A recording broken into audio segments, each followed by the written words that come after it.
Cloudy, further outbreaks of rain at times, and notice the wind's still coming in off the North Sea, so eastern coast particularly chilly for the time of year. Best of the temperatures towards the west and southwest, reaching double figures in any brighter spells. Into Monday, another cloudy day. The wind's still driving in outbreaks of rain and low cloud from the North Sea. The best of any brighter spells will be across western areas, but even here it will remain on the cloudy side, and it remains cloudy right through much of the week. Largely dry, though there will be some light rain, and the winds will generally start to ease too.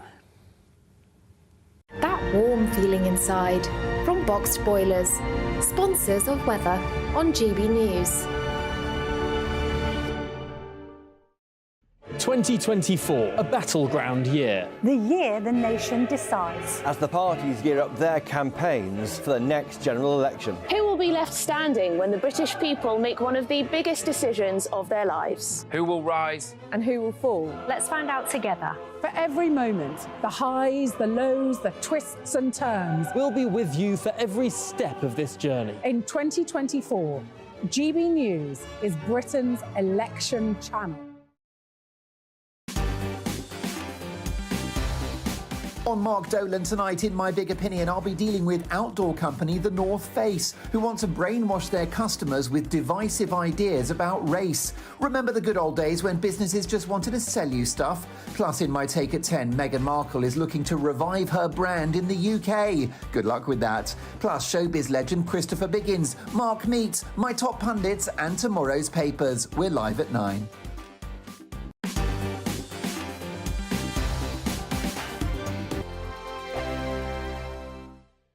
We have a ton of top prizes to be won in our spring giveaway. There's a massive £12,345 in tax-free cash to spend however you like, along with £500 in shopping vouchers for your favourite store, a games console, a pizza oven, and a portable Sonos smart speaker. And the best news? You could be our next big winner, just like Phil. Whoever wins it next is going to be as happy as I was, and they're going to get even more money this time round, so why wouldn't you go in the draw? For your chance to win the vouchers, the treats, and £12,345 in tax-free cash, text prize to 84902. Text costs £2 plus one standard network rate message, or post your name and number to GB03 PO Box 8690 Derby DE1 9TT. UK only. Entrance must be 18 or over. Lines close at 5 p.m. on Friday the 29th of March. Full terms and privacy notice at gbnews.com/win. Please check the closing time if watching or listening on demand. Good luck. Tired of the usual focus-tested, pre-prepared Westminster runaround? Well, so am I. So you want higher taxes? Is your department to blame for this? Are you rethinking this policy? Every Sunday at 9:30, I'll be sitting down with those in power to get the truth about the issues affecting you. Let's be honest, we've known about the cost pressures of this project for years, not months. That's the Camilla Tominey Show, a politics show with personality. On GB News, the People's Channel, Britain's news channel. GB News is the home of free speech. We were created to champion it, and we deliver it day in, day out. Free speech allows us all to explore and debate openly the issues most important to us, our families, and of course, the British people. Having challenging conversations to enlighten each other. Which is why we hear all sides of the argument. We are the People's Channel. We will always stand by the freedom to express yourself. On TV, radio and online. This is GB News, Britain's news channel. I'm Michelle Dewberry, and I'm not here to tell you what to think. I'd much rather hear what you have to say. So, send in your opinions to gbviews@gbnews.com. Keep them clean, and you never know, I might read them out. With my panel here on Jubes and Co, we debate, we get stuck into the issues of the day on a show where all views are welcome, especially yours. GB News, the People's Channel, Britain's news channel. 2024, a battleground year. The year the nation decides. As the parties gear up their campaigns for the next general election. Who will be left standing when the British people make one of the biggest decisions of their lives? Who will rise? And who will fall? Let's find out together. For every moment, the highs, the lows, the twists and turns. We'll be with you for every step of this journey. In 2024, GB News is Britain's election channel. I'm Andrew Doyle. Join me at 7 o'clock every Sunday night for Free Speech Nation, the show where I tackle the week's biggest stories in politics and current affairs with the help of my 2 comedian panellists and a variety of special guests. Free Speech Nation, Sunday nights from 7 on GB News, the People's Channel, Britain's news channel.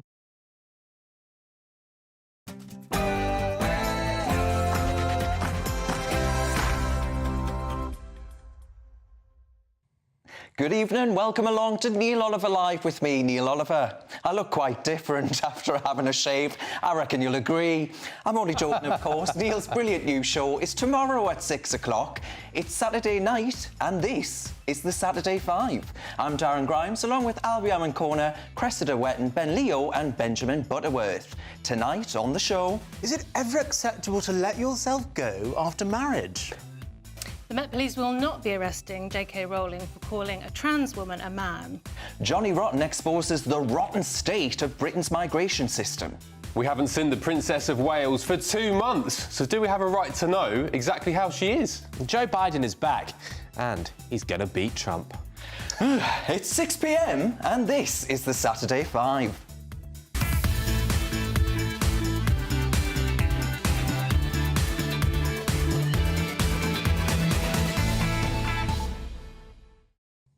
Welcome to the Saturday 5. It's Oscars weekend and we're celebrating by moving to a feature-length 2-hour format. Oppenheimer is expected to sweep the boards and have 2 explosive characters alongside me in the shape of Albion Corner and Ben Leo. We also have a new leading lady, the brilliant comedian, and of course headliner star Cressida Wetton.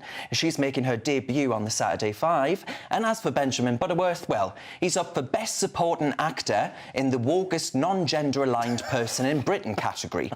Now, you all know the drill by now. All 5 of us present a topic and then we will get stuck in to the liveliest debates on telly. And of course, we want to know your view, much more important than ours. Get in touch, gbviews@gbnews.com. Let us know your views on all the topics we discuss. But now, though, let's get your latest news headlines with Ray Addison.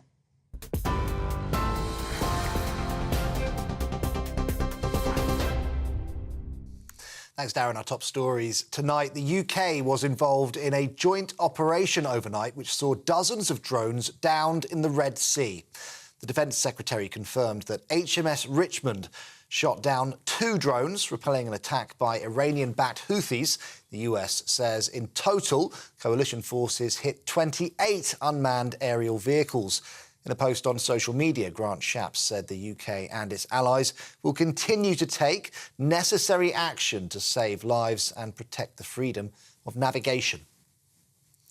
Huge crowds have been marching through central London and Glasgow, demonstrating against the war in Gaza.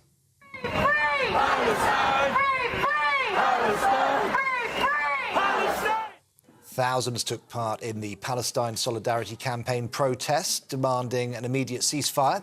In London, speeches were made outside the US Embassy. Earlier, the Met warned that a robust plan is in place to tackle hate crime. That's after the counter-terrorism czar said the capital has become a no-go zone for Jews. Well, meanwhile, the head of the Foreign Affairs Committee has accused Israel of blocking aid from getting into Gaza. Humanitarian supplies are being airdropped as the crisis in the region deepens. A ship carrying aid is also set to leave Cyprus this weekend. That's after the UK, US and EU announced plans to create a maritime corridor. They're also building a temporary port off the coast of Gaza in the coming weeks. 2 Tory MPs have used a social media post to demand more defence spending in further signs of tension within the party. Foreign Office Minister Anne-Marie Trevelyan and Security Minister Tom Tugendhat published an article appearing to criticise the absence of funds in the budget for defence. They're now calling for a spending increase to at least 2.5% of GDP. They're citing global risks posed by countries such as Russia and China. The mothers of 2 teenagers killed in Nottingham say they've lost faith in the justice system. Valdo Calocane was handed a hospital order for manslaughter by diminished responsibility after stabbing 19-year-old students Barnaby Webber and Grace O'Malley Kumar, as well as school caretaker Ian Coates. That was in June last year. Now, the teenagers' parents have now criticised the police and the CPS, telling the Times newspaper that they felt foolish for thinking that they would see justice properly served. Police are investigating whether any criminal offences have been committed at 3 branches of an undertaker in Yorkshire. Cordons are in place at Legacy Independent Funeral Directors in Hull and East Riding. That's after Humberside Police received reports of what it says was concern for care of the deceased on Wednesday. A direct line has been set up for anyone who may have been affected. A new honour, the Elizabeth Emblem, has been created to recognise public servants who've died in the line of duty. The fathers of murdered PCs Fiona Bone and Nicola Hughes, who were killed in Greater Manchester in 2012, campaigned for 3 years to secure the award. Bryn Hughes and Paul Bone have described the decision as overwhelming.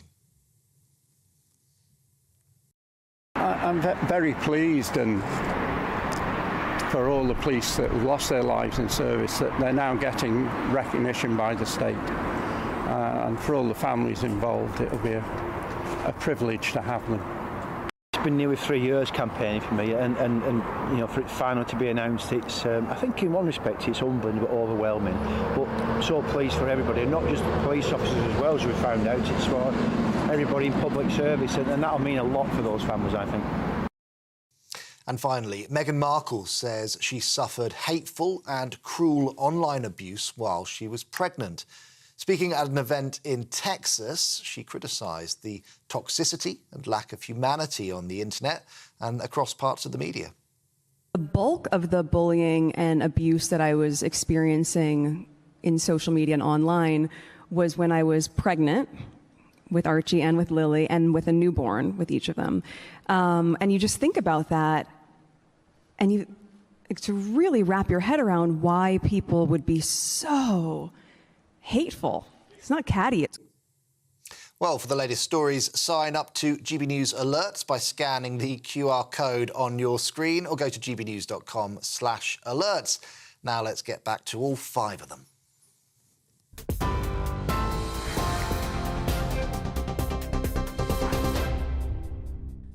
It's Saturday night and you're with the Saturday 5. I'm Darren Grimes, unfortunately not Meghan Markle, and I can promise that you're in for a very lively hour. We're going to crack on with tonight's first topic. An aging punk rocker, he's hit the headlines this week. That's enough about Neil Oliver's new show, though. I want to talk to you about John Lydon, or a.k.a., of course, Johnny Rotten, of the former Sex Pistol, indeed. Now, he's blamed immigration for what he calls division in the United Kingdom. Let's have a look. Britain today is so catastrophically disappointing. A lot of this tour that I'm doing will be in seaside towns. And I mean, they really indicate how run down Britain has become. It seems to be full of what they term prospective immigrants, which are really like illegals. Now, well said there, I think, and of course Johnny Rotten there of the punk era, a product very much of left-wing politics, and even he's coming out and saying, look, Britain's migration problem is hitting what are some of the most deprived communities in the whole country, and actually, you know, dare I say it, but it's only going to get worse under someone like Sir Keir Starmer. Well, I think, you know, his politics are rotten. It's finally become the appropriate name. You know what? If you ask most people in this country, they do not have a problem with the people of immigrant backgrounds that run their local shop, who are their local GP, who might quite likely to care for them if they end up in a hospital and need nursing.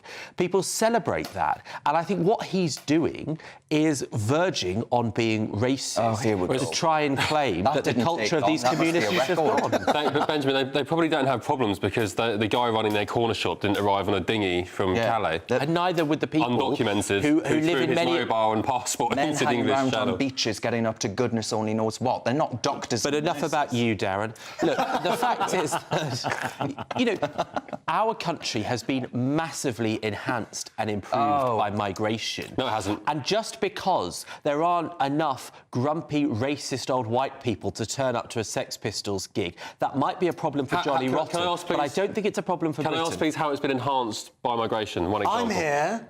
That's how it's been enhanced. Look, I do think the United Kingdom has been enhanced by migration, but what I would say is that the numbers more recently have been too high.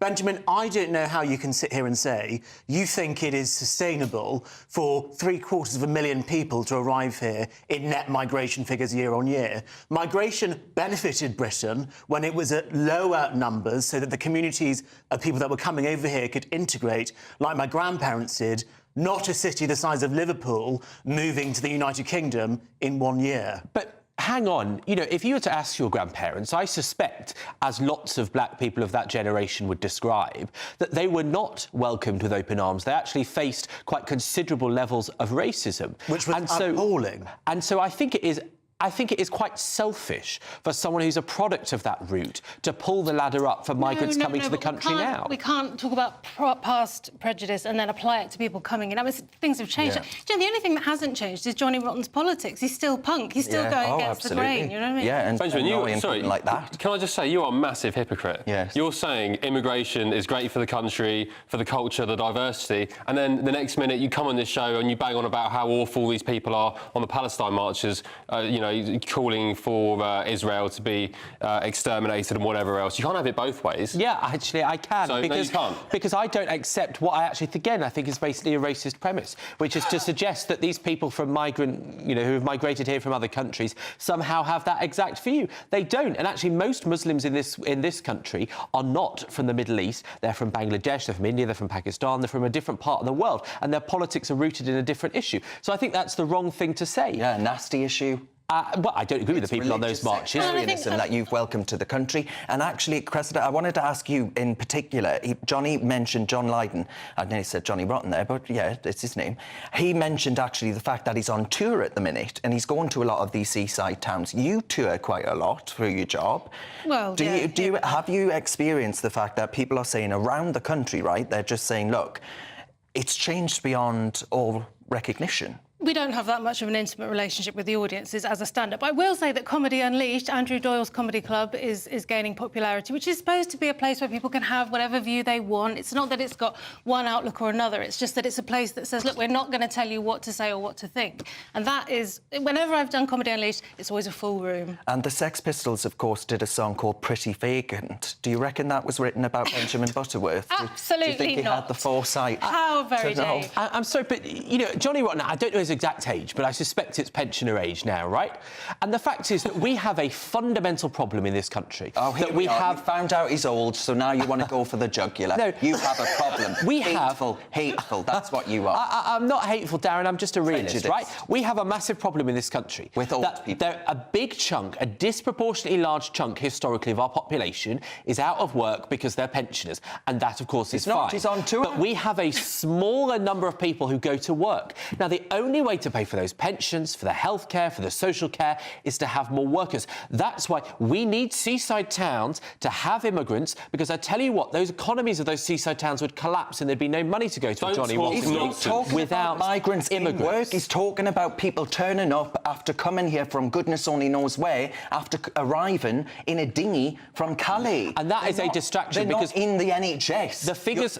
And even the Institute for Fiscal Studies, right, who I'm sure that you've referenced once or twice, they said that there is no benefit to the British economy from mass migration. You are saying a lie. If there was, latest GDP figures show that GDP per capita, per head, which is the true value of how wealthy individuals are, GDP per head contracted by 0.7% last year, despite a city the size of Birmingham coming here over the last 2 years. And imagine how bad it would be without those immigrants. It's a myth that migrants grow the economy. It's not. We need more migrants in this country because we don't have enough workers. Frankly, I've said it, before on this show, but if we sent the pensioners to Rwanda and kept the refugees, our economy would be better. Most don't want to integrate.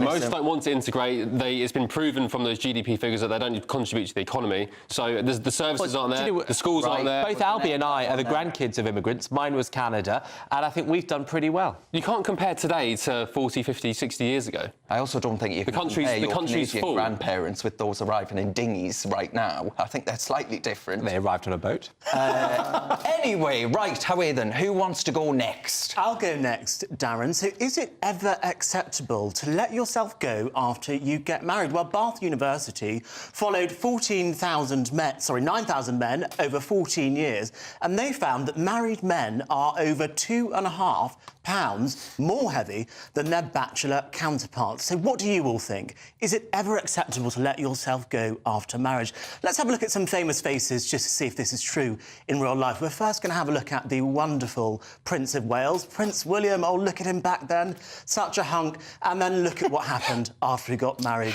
to Kate Middleton, the now Princess of Wales. Looking very different and not quite as handsome. Let's have a look at the rapper Jay-Z back in the day before he got married to Beyonce. OK, he's never been as pretty as Beyonce, but he was certainly prettier back then than he is now. Oh, look at those dreads. I am not sure about that. So that's me done. I don't think it is acceptable to let yourself go after marriage. Those two, Prince William and Jay-Z, don't look like they've put on that much weight. And actually, 2.5 pounds, was that the figure? Yes. That's nothing. That's water weight. You can wake up and lose that. It's 1.1 kilograms. That's nothing. I think poor old Prince William, I mean, he's just aged. Yes. That's allowed. He's lost his hair. He's lost his hair. He's still... Sorry, Kate Middleton, the Princess of Wales, is also aged. She doesn't look as bad as that. Yes, because she doesn't have male pattern baldness. That's why. He's just lost his hairline. But look, one thing I do agree with you on is, and I might get lambasted for this, however, I do think that if your partner in marriage gets totally out of control, that is genuine grounds for divorce. Because it's not just on a superficial level of, do I find you attractive? It's going to affect your sex life. It doesn't set a good example to your children. If you've got, an obese parent, that's not a good example to your kids. I don't care what anyone says. And also, it's kind of like, do you want to put in the effort anymore to be with me? I don't agree with people who say it's fine to let yourself go just because you're comfortable. I think it's a nonsense. Benjamin Butterworth, what do you think? Do you think it's OK to let yourself go after marriage? Well, clearly. It's too late for him. Or before marriage. Yeah. I've let myself go, and that's why I can't get married. Do you know, I think it is common that this happens because people, often the reason that they go to the gym, that they put all the effort in, is because they're trying to attract a partner, and that's human nature, that's animal nature, right? But I think it shows a certain level of disrespect to the partner because the fact is there is a gender, a sex divide. We'll come to that debate later.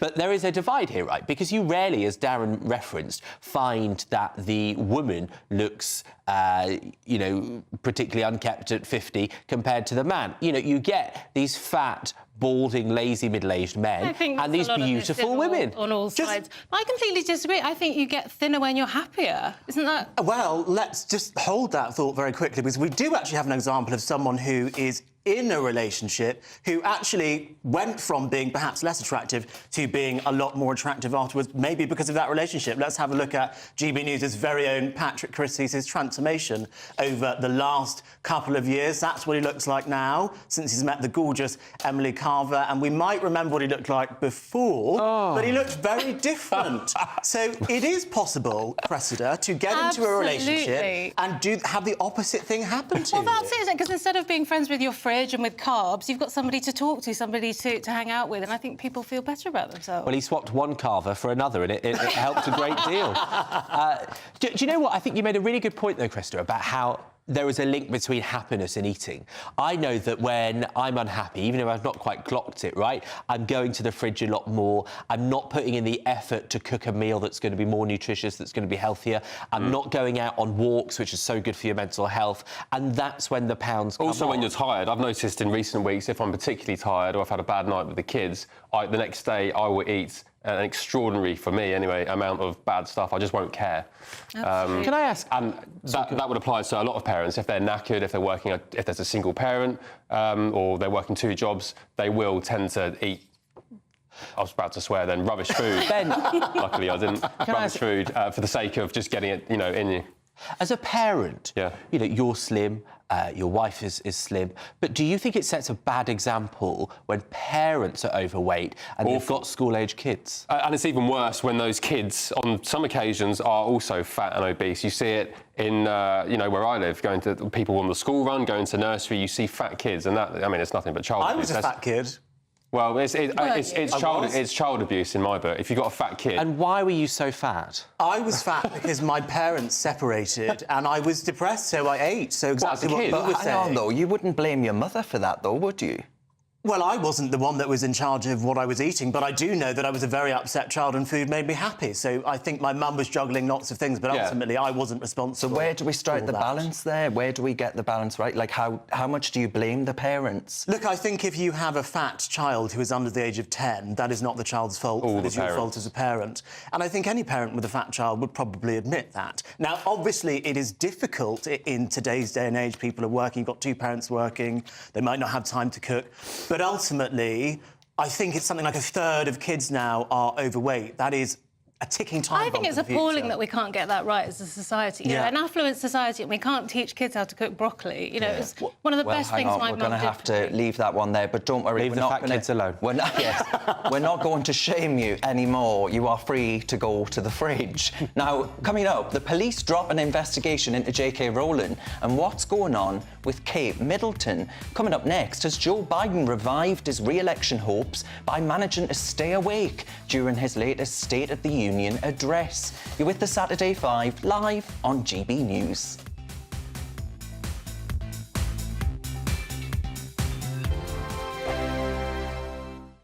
Headliners. Tomorrow's papers tonight. Every night from 11 p.m. Welcome back to Headliners, and Paul, we're going to get straight into Monday's mail for some good old-fashioned, traditional male breastfeeding. Yeah. To answer the question, what is the latest woke hell, Josh? Row as hospitals say hormone-filled milk from trans women who were born male is just as good for a baby as the real thing. It's possible for men, if they pump themselves full of estrogen, to grow larger breast tissue, and they often do. Or you just eat lots of burgers. Exhibit A. And once you've done that, it is actually then possible to express or lactate a liquid. Okay. If to that liquid you then add another load of pills, medication, chemicals, whatever, that lactation juice can be fed to a baby. We don't really... This is not for the sake of the baby. The baby has no benefits from this whatsoever. The studies are very weak on it. It's a bit worrying because, you know, when hospitals started indulging in homeopathy and having, the NHS had homeopathic hospitals, that was worrying because they're supposed to be a trusted authority. And before saying something like this, there should be an awful lot of study done. I want to shame this hospital. This is whether it's necessary. University Hospital Sussex NHS Foundation Trust. That's who it is. And they have written one of the stupidest sentences that I have read aloud in the 2 years that I've been privileged to do this show. It says, the term human milk is meant to be neutral and not gender biased. Yep. Wow. Yep. That's incredible. Yep. Oh, my God, we're laughing at you. I mean, and as someone says here, babies are not props. And that's the scary thing. And when we're not focusing primarily on the health of a baby. No, but the feeling of a person doing it rather than... It's a bit of an odd way to go, isn't it? So... Big news, big debates, big opinion. Patrick Christie's Tonight is the week's biggest show. Every weekday, 9 to 11 p.m, we've got the inside track on the day's top stories. There'll be sharp takes you won't get anywhere else. We will set the news agenda, not just follow it, and I want to bring you along for the ride. Whatever it is, we'll have our finger on the pulse. It's news, but it's this close to entertainment. Patrick Christie's Tonight, 9 to 11 p.m, only on GB News, the People's Channel, Britain's news channel. I'm Christopher Hope. And I'm Gloria Di Piero, bringing you PMQs live here on GB News. Every Wednesday, we'll bring you live coverage of Prime Minister's questions when Rishi Sunak and Sir Keir Starmer go head-to-head in the House of Commons. We'll be asking our viewers and listeners to submit the questions that they would like to put to the Prime Minister, and we'll put that to our panel of top politicians in our Westminster studio. That's PMQs live here on GB News, Britain's election channel.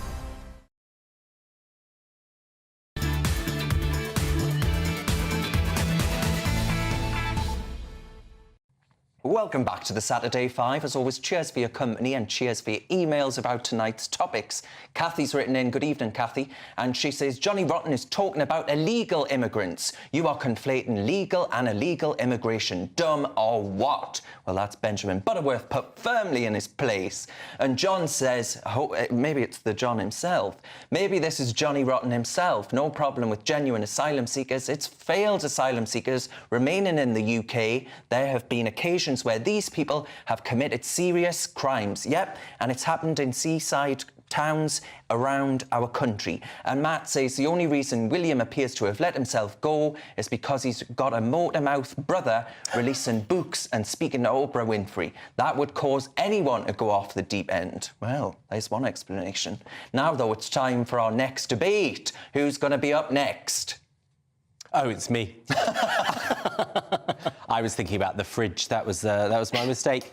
Look, I'm going to talk about an old age pensioner, but this one is one that I actually think should stay in work. It's Joe Biden. This week, he gave the State of the Union address in the US, and he didn't just manage to stay awake and on his feet for 87 minutes, but he really brought the fire back, I thought, to US politics. He came for Donald Trump, he stood up for ordinary Americans, and he had so much more energy. We've had all this talk about how he's falling asleep and lost it and useless.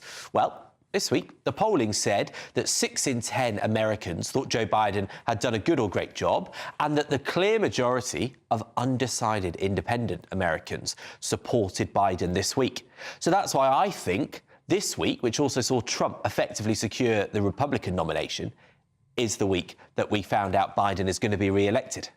Now, what a load of tripe. I want to know, first of all, what Biden took before that speech to be so charged up. Well, I don't think it was just a couple of espressos. You show exactly why... why you're Joe racist, Biden... homophobe, blah, blah, blah, transphobe. Well, you beat me to it. Yeah. But you show exactly why Joe Biden's going to win, right? Because Donald Trump, in his response on Truth Social, or whatever ironically named claptrap he writes for, said that he thought, he suggested that Joe Biden was on drugs. Now, obviously, he was not. That is ridiculous. Do you not think any serious American, like any person in the world... It's a serious question. Gonna, no, calm down. Is going to look at a buffoon. Celebrities have at one time or another used narcotics to help them increase their performance. Not an 80-year-old. You don't. They might finish him off, I suppose. Yeah, I think he'd probably die if he took a bit of something. I think if he had something like that, he wouldn't be lasting. Well, look, let's it's just ridiculous. It tells you something about Donald Trump, that he couldn't challenge him on his policies, on his delivery, on his popularity. Biden won't even debate Trump. That's nonsense. Biden was asked last night, there's a clip doing the rounds now, I don't know if we can find it, probably not, but Biden was asked by reporters on the tarmac outside Air Force One, he said, will you debate Donald Trump? And Biden said, well, if he behaves. You know, what does that mean? You rely on lies. That's not a lie. You rely on lies and conspiracy theories. Oh, look, there will be 3 presidential debates, just like there was last time, and the American people voted for Joe Biden. Biden won't make with the biggest lead of any contest in US history. He's a geriatric, doesn't even know what day of the week it is. If you're asking about debates, why didn't Trump debate Nikki Haley? Because he's a wimp. He doesn't need to debate Nikki Haley. But he should have done. Nikki Haley was completely insignificant. She was a piece of gum on Trump's shoe. A piece of gum. She got 40% from registered Republicans. What, in DC? No, she won in DC, didn't she? The only primary she won was in the swamp. And what does that say? I'm not saying everything. No, Ben, you go on about big boy Donald, right? Why wouldn't he debate any of his rivals so far? Because he doesn't need to. Why would he when he's guaranteed to win the nomination? Well, no, he did the debates. He does the presidential debates. Look, Cresta, he's obviously not very popular with women. That's been a massive issue. Well, that's not true either. What do you make of him? Well, as a woman, he's able to tell what a woman is. There's a first. Well, there's that. He knows what we are. Well, as a woman, I do find him hilarious. Great guy. I appreciate what you're saying. The pussy grabbing. Can we say that at this time? I don't know. Well, you just did. I just did. I'm so sorry.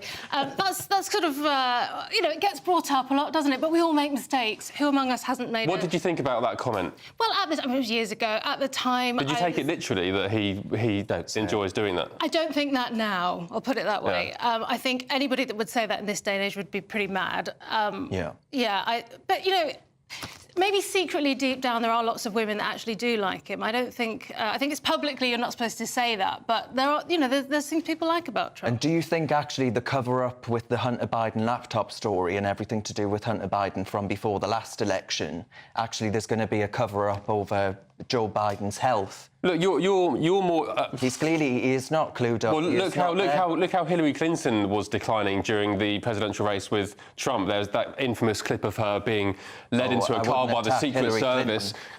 Why are all the American presidential candidates so old? I mean, they've got such awful choices to pick from. Surely, Ben and Darren, you don't think that Donald Trump and Joe Biden are the two best Americans in the country to be running for president? Surely the Republicans have got better than Trump. The thing with Trump, though, is he's never going to out of favour with Trump supporters, is he? He's got this sort of unusual godlike status with certain people who they're just going to support him forever. I find it funny how you guys are more outraged about the fact Donald Trump said something in some locker room talk, as he calls it, or says something on Truth Social that slightly irked you, as opposed to Joe Biden weaponising the Department of Justice to try and persecute political rivals, or the fact... complete nonsense. Hang on. Or the fact that President Obama spied on Donald Trump and his campaign during that election run.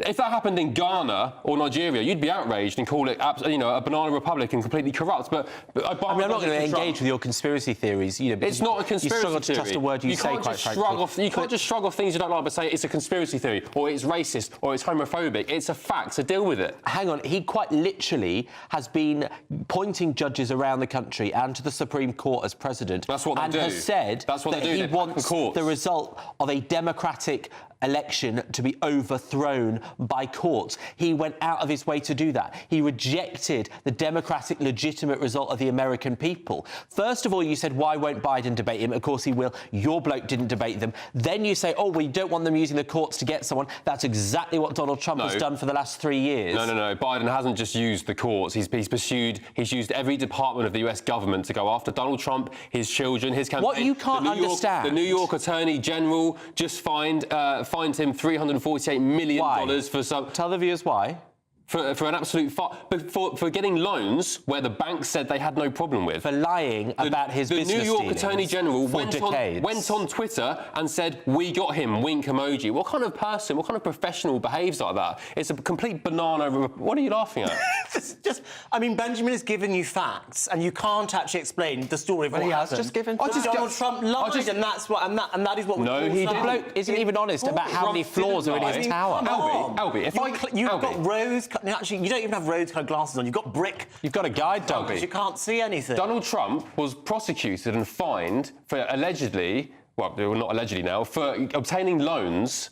by lying and overinflating his assets. The banks who gave him those loans said, we don't have a problem. He did not do that. We were happy with the loan. So in what world should he be prosecuted, especially when the Democrat Attorney General in New York is going on Twitter and flaunting the fact that she's gone after Donald Trump? It's a complete farce. And if it happened anywhere else, you'd be kicking off about it. And frankly, if you ask me, what man hasn't lied and overstated his assets? And people like you and all you other lefties and Lib Dems in disguise are more concerned about stupid comments that Trump has made rather than the weaponisation of the US government against political rivals. He's one of the most unpopular politicians in this country. I don't understand what you guys think people in the UK think about Donald Trump. If you look at YouGov polling, he's hugely unpopular in the... You've reeled that poll off before and it's about 10 years old. We went through this a few weeks ago. OK, well, let's go with the actual poll.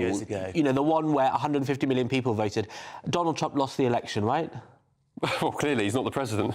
So you accept that he's lying when he says he won? Are you asking me if I think the election was rigged? I'm asking you a straight question. I'd like a straight answer. What's the question? Did he lose the election? Well, yes, because he's not the president. And so do you think that he's lying when he claims he did win it? I think he had good grounds to ask for an investigation, yeah. Do you think he's lying? About what? Right. That he lost the election? OK, he did lose the election. Lie detector test. Right, still ahead. The police will not be investigating J.K. Rowling for alleged misgendering. But next, the conspiracy theories are raging. What on earth is going on with Kate Middleton? And are we entitled to know, or should we keep our nosy beaks out? You're with the Saturday 5 live on GB News.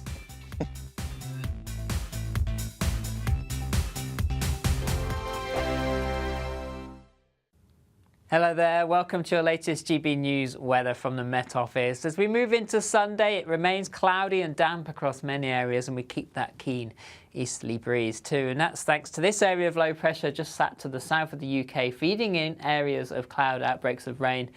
The tight isobars indicating that brisk easterly wind there too. For the rest of Saturday into the early hours of Sunday, it remains cloudy, further outbreaks of rain, which could be heavy at times across parts of England and Wales, and then pushes northwards as we move through towards the end of the night. Temperatures generally staying above freezing for the vast majority of us due to the cloud and the outbreaks of rain. So for most, it's a cloudy, damp start to Sunday morning. There could be a few glimmers of sunshine across central southern parts of England later on into parts of Wales, but for most of us it will be cloudy, further outbreaks of rain at times, and notice the wind still coming in off the North Sea, so eastern coast particularly chilly for the time of year. Best of the temperatures towards the west and southwest, reaching double figures in any brighter spells. Into Monday, another cloudy day. The wind still driving in outbreaks of rain and low cloud from the North Sea. The best of any brighter spells will be across western areas, but even here it will remain on the cloudy side, and it remains cloudy right through much of the week. Largely dry,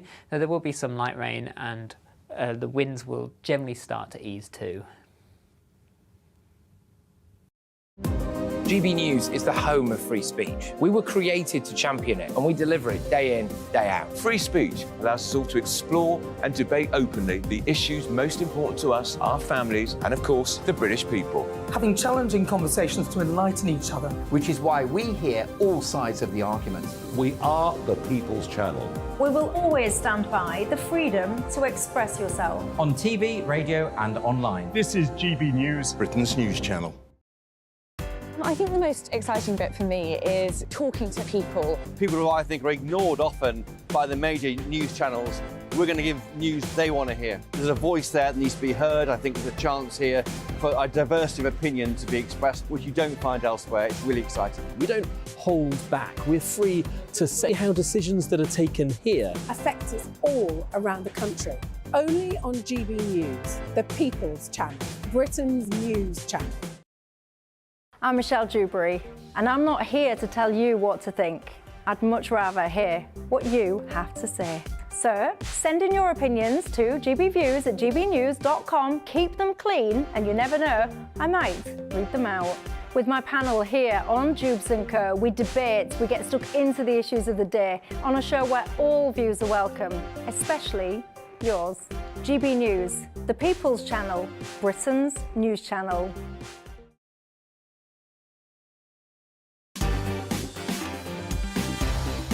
On Mark Dolan tonight, in My Big Opinion, I'll be dealing with outdoor company The North Face, who want to brainwash their customers with divisive ideas about race. Remember the good old days when businesses just wanted to sell you stuff? Plus, in My Take at 10, Meghan Markle is looking to revive her brand in the UK. Good luck with that. Plus, showbiz legend Christopher Biggins, Mark Meets, My Top Pundits, and tomorrow's papers. We're live at 9.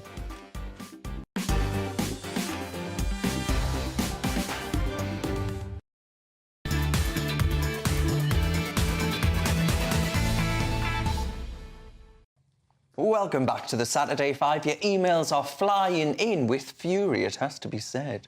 And Margaret, she's got a telling off for us. She says, I find it incredibly offensive how the Princess of Wales is constantly referred to as Kate Middleton. How many years is it since she's been Middleton? How disrespectful to her children, if nothing else. Yeah, well, I doubt our children refer to her as the Princess of Wales, to be honest, but I think you raise a fair and valid point. Rose says, that was not Biden, that was an actor with phenomenally skillful makeup/mask. Could you recommend the same man for Benjamin Butterworth? We're desperate. Sean says, I wait all week to hear the brilliant common sense of Neil Oliver's Saturday 6 p.m. monologue and the follow-up discussion. What happened today? Well, Sean, I hope you're still watching and you can catch Neil Oliver tomorrow at 6 p.m. with his fantastic show, plus 2 hours of Neil are online right now. Now, though, here, it's time for our next discussion. Who's next in the batting order then? All right, well, it's going to be me, and I'll start with some politeness. So is it Margaret who emailed in? The Princess of Wales. It's been 2 months since she was admitted to hospital with mystery abdominal surgery. No one knows how she is. Buckingham Palace said that they'll give an update as and when it's there, but it's been a long 8 or 9 weeks. The royal family, they are a net contributor to the UK economy, around about £1 to £2 billion a year, depending on who you believe. And some people think that gives them the right to demand how Kate is doing, how she's recovering, what exactly her problem is. We still don't know for sure. Even her uncle, Gary Goldsmith, who is notoriously a big mouth, on Celebrity Big Brother, he declined to get involved with all the gossip. Watch this. Can I ask you a question? Where's Kate? So because she doesn't want to talk about that... We can't talk about it. The last thing I'm going to do is... There's the kind of code of etiquette. If it's announced, I'll give you an opinion. So look, there's a code of etiquette, there's a code of human decency. I don't care if we pay for them. As I said, they're a net benefit. So just leave her alone, let her recover and mind your own business. I think there is a real level of suspicion about whether what we've been told about the princess's health is the reason for her being away from who's the public conspiracy life. theorist Well, I was now? about to say that. 2 minutes ago, you were calling him a conspiracy theorist. Tinfoil hat, where is it? Oh, look, Kate, what's she up to? The reason I say that is because you look at that clip of Gary Goldsmith, a bloke who went into Celebrity Big Brother house because he thought the country hated him. It's like, mate, we've never heard of you. True. But he says in that clip, he says, if they announce it, I'll talk about it. Now, I thought that was revealing because they have said why she's away, because she had an operation. That was the given reason. So why is he saying, if they announce it? That says to me that there's a part of her health that we haven't been told about. Now, look, this is someone... Well, what should we be told about? This is someone who will be the next queen. You know, the current monarch... You know, we hope he lasts a long time, but he's in poor health. I think it's probably in the public interest. I mean, is she not entitled to privacy? Yes, she absolutely is. But I'll let you go first. Thanks. Ladies first. Thanks. Well, I think you're talking like as if it was medieval Britain, and if she dies, it's going to have some... Not that I'm saying that's going to happen. Please. But, as if it's going to have some enormous impact on the public. And the truth is, I mean, it's just like another celebrity, isn't it? That's how most people think of her. And I think, give her privacy. Get over it. I don't know. I think when you see the royals at Christmas and all the rest of it, and the King's speech and things like that, they're a part of who we are as a nation. Don't get so emotionally attacked. They're just human beings. They're like you and I. They just have to... No, they are not. Yes, they represent the country. No, I quite like the royal family. I enjoy having the class and the heritage. It's a very unique You've just said and original... you would have a collective shrug of the shoulders if they all popped their clogs. No, I didn't. Yes, you did. No, but there's a difference, isn't there? It's not that you shrug your shoulders, it's just that you think, well, OK, maybe she's got this, maybe she's got that. I don't need to know what's in that box mark. Yes. Don't open it. Yes, but I think on Benjamin's point, though, what I would say is that the King... Buckingham Palace set a precedent, which is to actually admit that His Majesty the King had cancer. So now that's why people are looking at Kensington Palace, the Prince and Princess of Wales's palace, and are saying, well, why won't they tell us equally that amount of detail? But I thought it was really powerful, actually, when Buckingham Palace came out and said that the King was suffering from cancer. I thought that was a really powerful thing for Buckingham Palace to do. Kate Middleton, the Princess of Wales, for our viewer, has actually been candid about health issues she's had in the past. When she was pregnant, she had awful morning sickness. Yes. The Duchess of Sussex spoke about the fact that she... The Duchess of Sussex, Meghan Markle. Never heard of her. Her Royal Highness the Duchess of Sussex mentioned that they'd lost a baby. So the royals are open about their health when they want to, but I'm sure when the Princess of Wales is ready to be talking about it, they will speak about it. So does the public now, at this moment, deserve a running commentary on Kate's health? I think there's a lot of speculation going on, and the palace need to come up with a way of how to end that speculation. Well, we need to deal with these conspiracy theorists. Yes. Benjamin Musgrave. But look, I mean, first of all, Darren's absolutely right to say that this monarch has set a precedent that the late Queen did not follow. You know, we did not got information. Giles Brandreth, a close friend of the royal family, wrote in his book that the Queen may have had bone cancer, and that was not disputed. There was no response from Buckingham Palace. So it's possible, you know, informed people have suggested that the late Queen had a serious condition that the public didn't know about. We knew she struggled to walk. But the King has made a departure from that. I think you also have to acknowledge that we live in a different time. The expectations of public figures, the media cycle and its ferocity is simply different. And the truth is, as much as you joke about me being a conspiracy theorist, I think you invite a lot of conspiracy, you invite a level of anxiety if you don't keep the public informed. Well, I did think, why doesn't she just make something up? But that won't answer the problem, will it? Because eventually we'll find out, and then it'll be even worse. Why don't people just mind their own business? Why don't you find a hobby and do something? Well, we pay the bills. I'll let you be the judge of that at home. Email in gbviews@gbnews.com and let us know if the nation should keep their beaks out of Kate, Princess of Wales's business. Now, that's keeping that viewer happy. Still ahead, we're going to have some fun in the second hour when two of us will go one-to-one in a fiery debate about Meghan Markle. Never heard of her. And in Two Truths Online, we try and guess which of us is talking a load of rubbish. That might be a tough one to narrow down. But next, in a blow for culture warriors everywhere, the police are not going to investigate J.K. Rowling over misgendering. You're with The Saturday 5, live on GB News.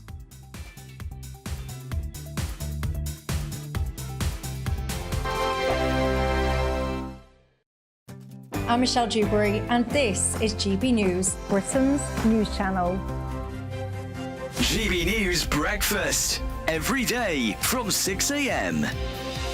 Let's talk about the uphill struggle for campaigners as they're ordered to restore the crooked pub.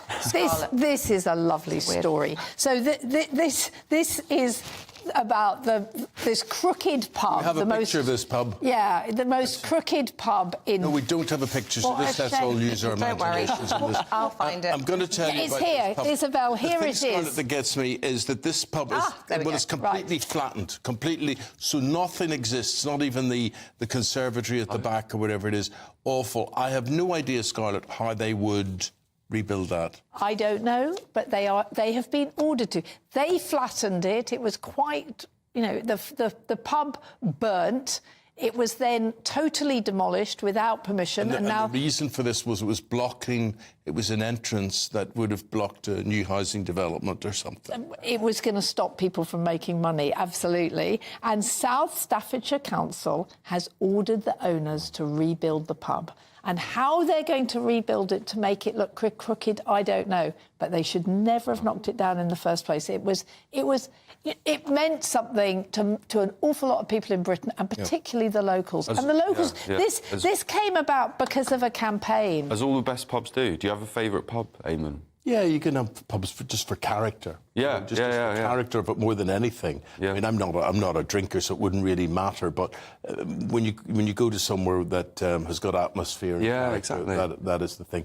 But this is so individual. I just don't know. I'm sure there are no plans of it or how it actually became lopsided or whatever. But we're all saying, well done, and stick that one up your pipe and smoke it.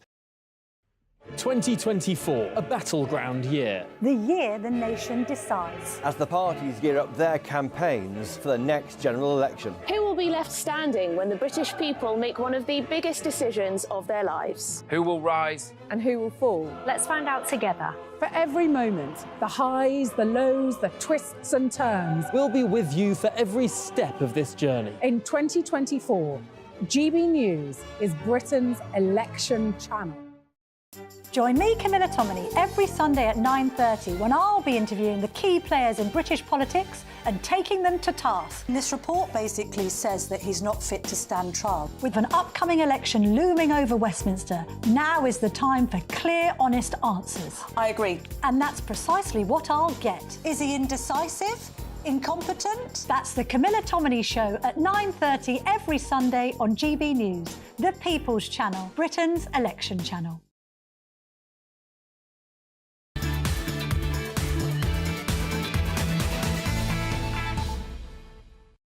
Welcome back to the Saturday 5. As always, thank you very much for your emails about tonight's topics. Susan has written in. Good evening, Susan. She says, I'm fed up with people saying the American people don't have a choice. Look how many candidates were in the Republican race for the leadership. They did have a choice and chose Trump. Yes, Albie can't accept that. I do. It's just such a shame. A democratic verdict that you can't accept. Tut, tut, tut. Linda says, Benjamin, leave us pensioners alone. Linda, I tell you what, he's got a serious problem, a real hatred.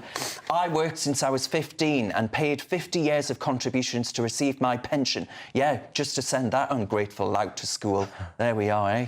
Now it's next debate as Benjamin chokes to death. Cressida, what's caught your eye?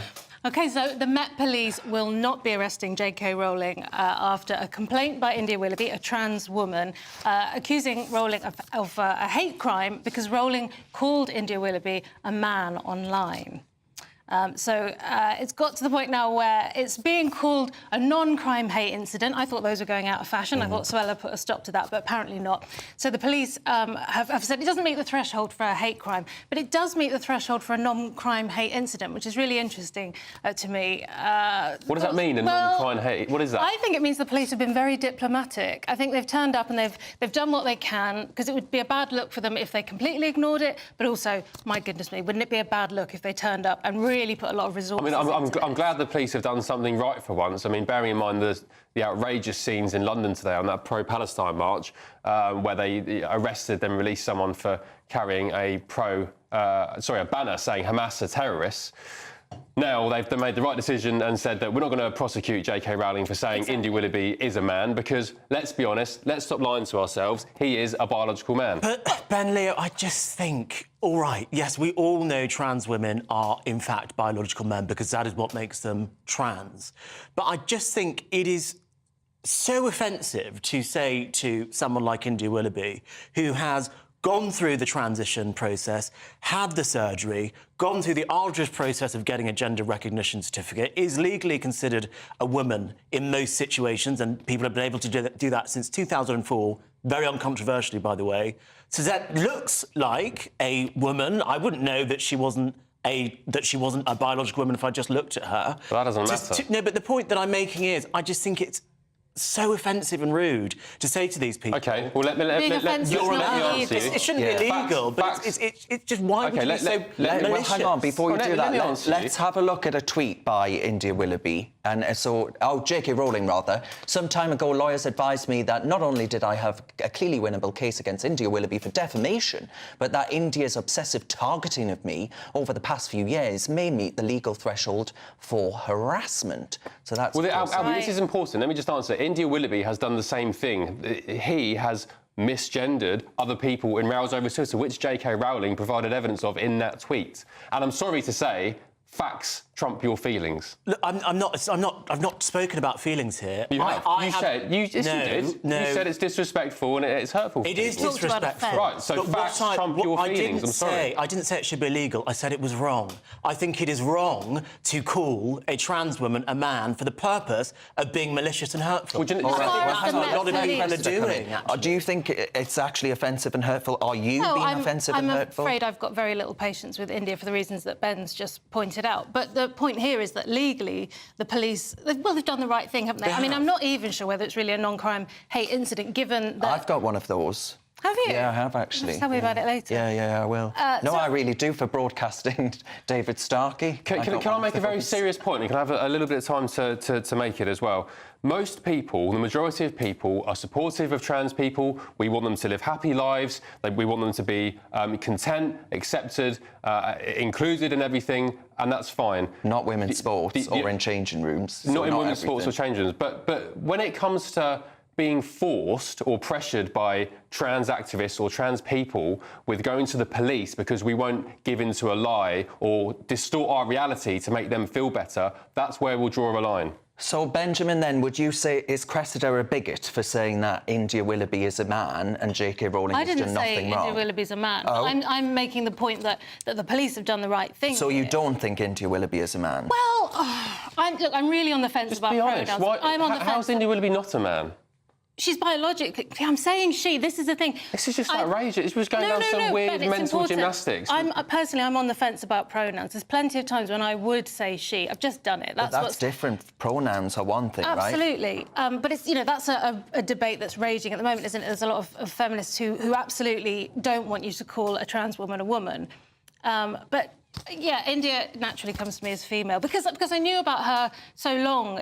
But that doesn't mean that J.K. Rowling... I think if you can, you shouldn't go around intentionally misgendering people if you don't want them to. But in the case of India Willoughby, despite the fact that's exactly what you're doing. No, in the case of India Willoughby, exactly what you're doing. Let me finish. In the case of India, it's no protest. No, you've spoken a lot. It's no difficulty for you to refer to them as the person they've been for 20 years. Is a rare example. That person is highly abusive, as J.K. Rowling has proved, has been defamatory, vile towards other people. Actually, I think you're highly abusive and you're a bigot when you talk about somebody who has had a struggle to be who they are, who is simply asking to be recognised as that person. I remember... Not when they behave as India Willoughby does. You know what, Ben? You know what? People are allowed to be transgender and still be a nightmare, OK? They are allowed to transition from male to female and be referred to as a female, and you can say, I don't like her. That is a perfectly reasonable thing, OK? Threaten your thoughts. They're not threatening your thoughts now. Just to be clear, because this is a question that was raised... India Willoughby's done the same thing. This was the question that we raised at the start. Let me finish. I do think that calling India Willoughby a man and using male pronouns He's done the same thing to other people. Should be a crime because it is dehumanising and it is bullying on an incredible scale when done by J.K. Rowling. He'll be down the cop shop then because he's done the same thing to other people. No, I don't. I think good luck to you when something comes along that you want to say that becomes a crime. I mean, that's the whole point, isn't it? You've got to have as much free speech and as you India Willoughby can. has done the same thing to other people. I'll tell you what, we're going to a break now and you're going to prison for saying pensioners have to go to Rwanda because that was offensive, so there we are. Lots more to come on the Saturday 5. We're going to try and work out who's telling the truth and who's talking nonsense in 2 truths, 1 lie. God help us. We tackle the big week's issues in Bunch of 5 and me and Albie will lock horns on Meghan Markle. See you after the break. That warm feeling inside from Boxed Boilers, sponsors of weather on GB News. Hello there, welcome to your latest GB News weather from the Met Office. As we move into Sunday, it remains cloudy and damp across many areas and we keep that keen easterly breeze too. And that's thanks to this area of low pressure just sat to the south of the UK, feeding in areas of cloud outbreaks of rain. The tight isobars indicating that brisk easterly wind there too. For the rest of Saturday into the early hours of Sunday, it remains cloudy, further outbreaks of rain, which could be heavy at times across parts of England and Wales, and then pushes northwards as we move through towards the end of the night. Temperatures generally staying above freezing for the vast majority of us due to the cloud and the outbreaks of rain. So for most, it's a cloudy, damp start to Sunday morning. There could be a few glimmers of sunshine across central southern parts of England, later on into parts of Wales, but for most of us it will be cloudy, further outbreaks of rain at times, and notice the wind still coming in off the North Sea, so eastern coast particularly chilly for the time of year. Best of the temperatures towards the west and southwest, reaching double figures in any brighter spells. Into Monday, another cloudy day, the wind still driving in outbreaks of rain and low cloud from the North Sea. The best of any brighter spells will be across western areas, but even here it will remain on the cloudy side, and it remains cloudy right through much of the week. Largely dry, though there will be some light rain, and the winds will generally start to ease too. Looks like things are heating up. Boxed Boilers, sponsors of weather on GB News.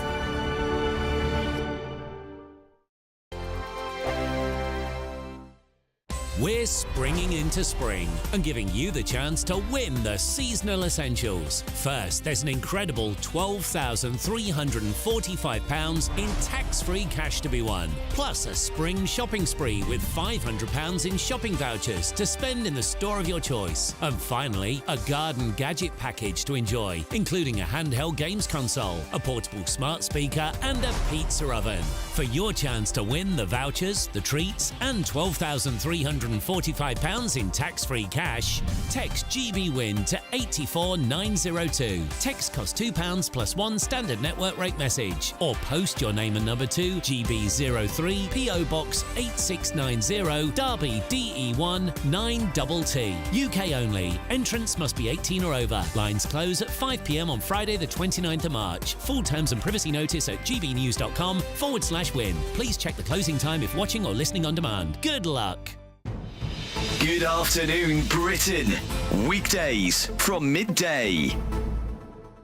household energy bills will fall by £238 per year. Good news. An average of £20 a month. That's as Ofgem unveils its new energy price cap. So joining us in the studio is GB News economics and business editor Liam Halligan. The Ofgem energy price cap, that's the regulated amount that energy suppliers are allowed to charge, will fall from £1,928 a year to £1,690. That's from April the 1st. That's a drop of about 12%. That should save the typical household 20 quid a month. Prices are cheaper than they were, but they're still very elevated by historic standards. Certainly if you're an American household, a French household, even a Spanish or an Italian household, you're paying a lot less for your electricity and your energy in general than you are here in the UK.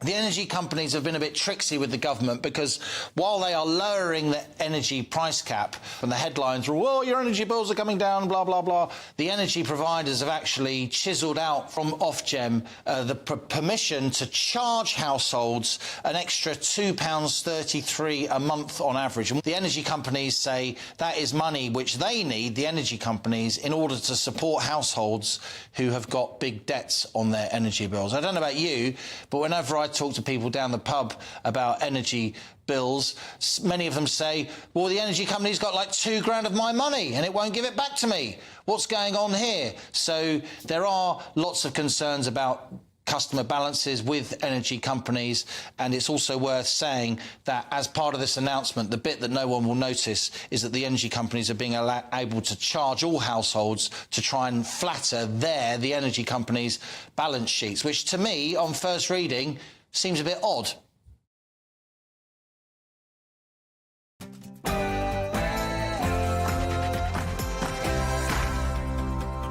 Stuff like that. It's Saturday night, and this is the Saturday Five. I'm Darren Grimes, along with Albion and Corner, Cressida Wetton, Ben Leo, and Benjamin Butterworth. You lucky people, we are staying for a second hour from now on, and we're soon going to try and guess which of us is speaking the truth and who is telling a whopping lie in Two Truths, One Lie. It's 7 p.m, and this is the Saturday Five.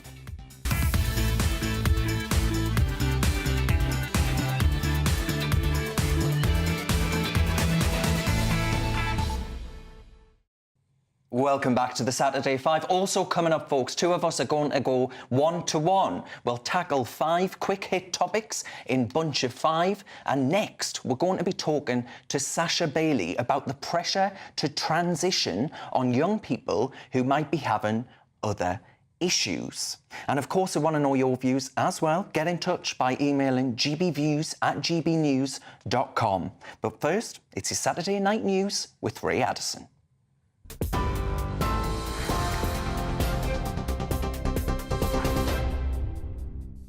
Good evening. Our top stories tonight. The UK was involved in a joint operation overnight which saw dozens of drones downed in the Red Sea. The Defence Secretary confirmed that HMS Richmond shot down 2 drones, repelling an attack by Iranian-backed Houthis. The US says in total, coalition forces hit 28 unmanned aerial vehicles. In a post on social media, Grant Shapps said the UK and its allies will continue to take the action necessary to save lives and protect the freedom of navigation. Well, huge crowds have marched through central London and Glasgow, demonstrating against the war in Gaza.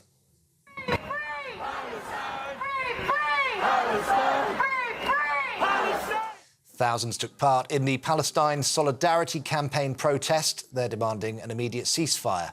In London, the rally began at Hyde Park, finishing at the US Embassy. The Met Police says there was no significant public order disturbance, but 6 people were arrested and 1 man was later de-arrested. Well, meanwhile, the Met says officers are dealing with multiple public order events across London. The force says there are pockets of violent disorder in Bermondsey, where officers are dealing with fans as they travel to the Tube. Over 2,300 police officers have been policing 11 events today, including 8 football matches, an international rugby fixture, and, of course, the pro-Palestine protests. The head of the Foreign Affairs Committee has accused Israel of blocking aid from getting into Gaza. Humanitarian supplies are being airdropped as the crisis in the region deepens. A ship carrying aid is also set to leave Cyprus this weekend. That's after the UK, US and the EU announced plans to create a maritime corridor. They're also going to build a temporary port off the coast of Gaza sometime in the coming weeks. 2 Tory MPs have used a social media post to demand more defence spending in further signs of tension within the Conservative Party. Foreign Office Minister Anne-Marie Trevelyan and Security Minister Tom Tugendhat published an article which appears to criticise the absence of funds in the budget for defence. They're now calling for a spending increase to at least 2.5% of GDP. They're citing global risks posed by countries such as Russia and China. And police are investigating whether any criminal offences have been committed at 3 branches of an undertaker in Yorkshire. Cordons are in place at Legacy Independent Funeral Directors in Hull and East Riding. That's after Humberside Police received reports that it says was of what it says was concern for care of the deceased. That was on Wednesday. A direct phone line has been set up for anyone who may have been affected.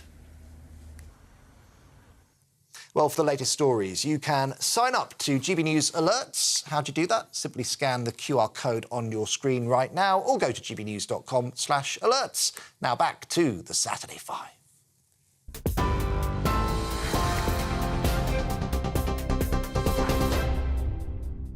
It's Saturday night and you're with the Saturday 5. I'm Darren Grimes and I can promise that you're in for another very lively hour. We're going to start our second hour with our big interview. Now, we're going to have a discussion about the issue of whether struggling young people are on occasion, and all too often, pressured to transition, when in fact it's something else which ails them. The entrepreneur Sacha Bailey has experience of this, and he's now going to discuss with me and Benjamin Butterworth. Good evening, Sacha. How much do you blame the internet for actually bringing about this phenomenon and personal experiences with yourself? Very little. Right. Because I think that this perception came from something that I felt within me. And I think that too often people are in an environment that they can't control. They're in a bad environment. And when you can't change your environment, you aim to change yourself. And I think lots of people who are experiencing dysphoria may actually be experiencing it because the environment around them is so untenable that in order to adjust to it, they have to change themselves in some way. So how did it manifest itself within you? What was it you were wanting to change about yourself that you just simply couldn't countenance? The feeling of dysphoria is something I suffered from an early age. However, I never really pinpointed exactly what it was.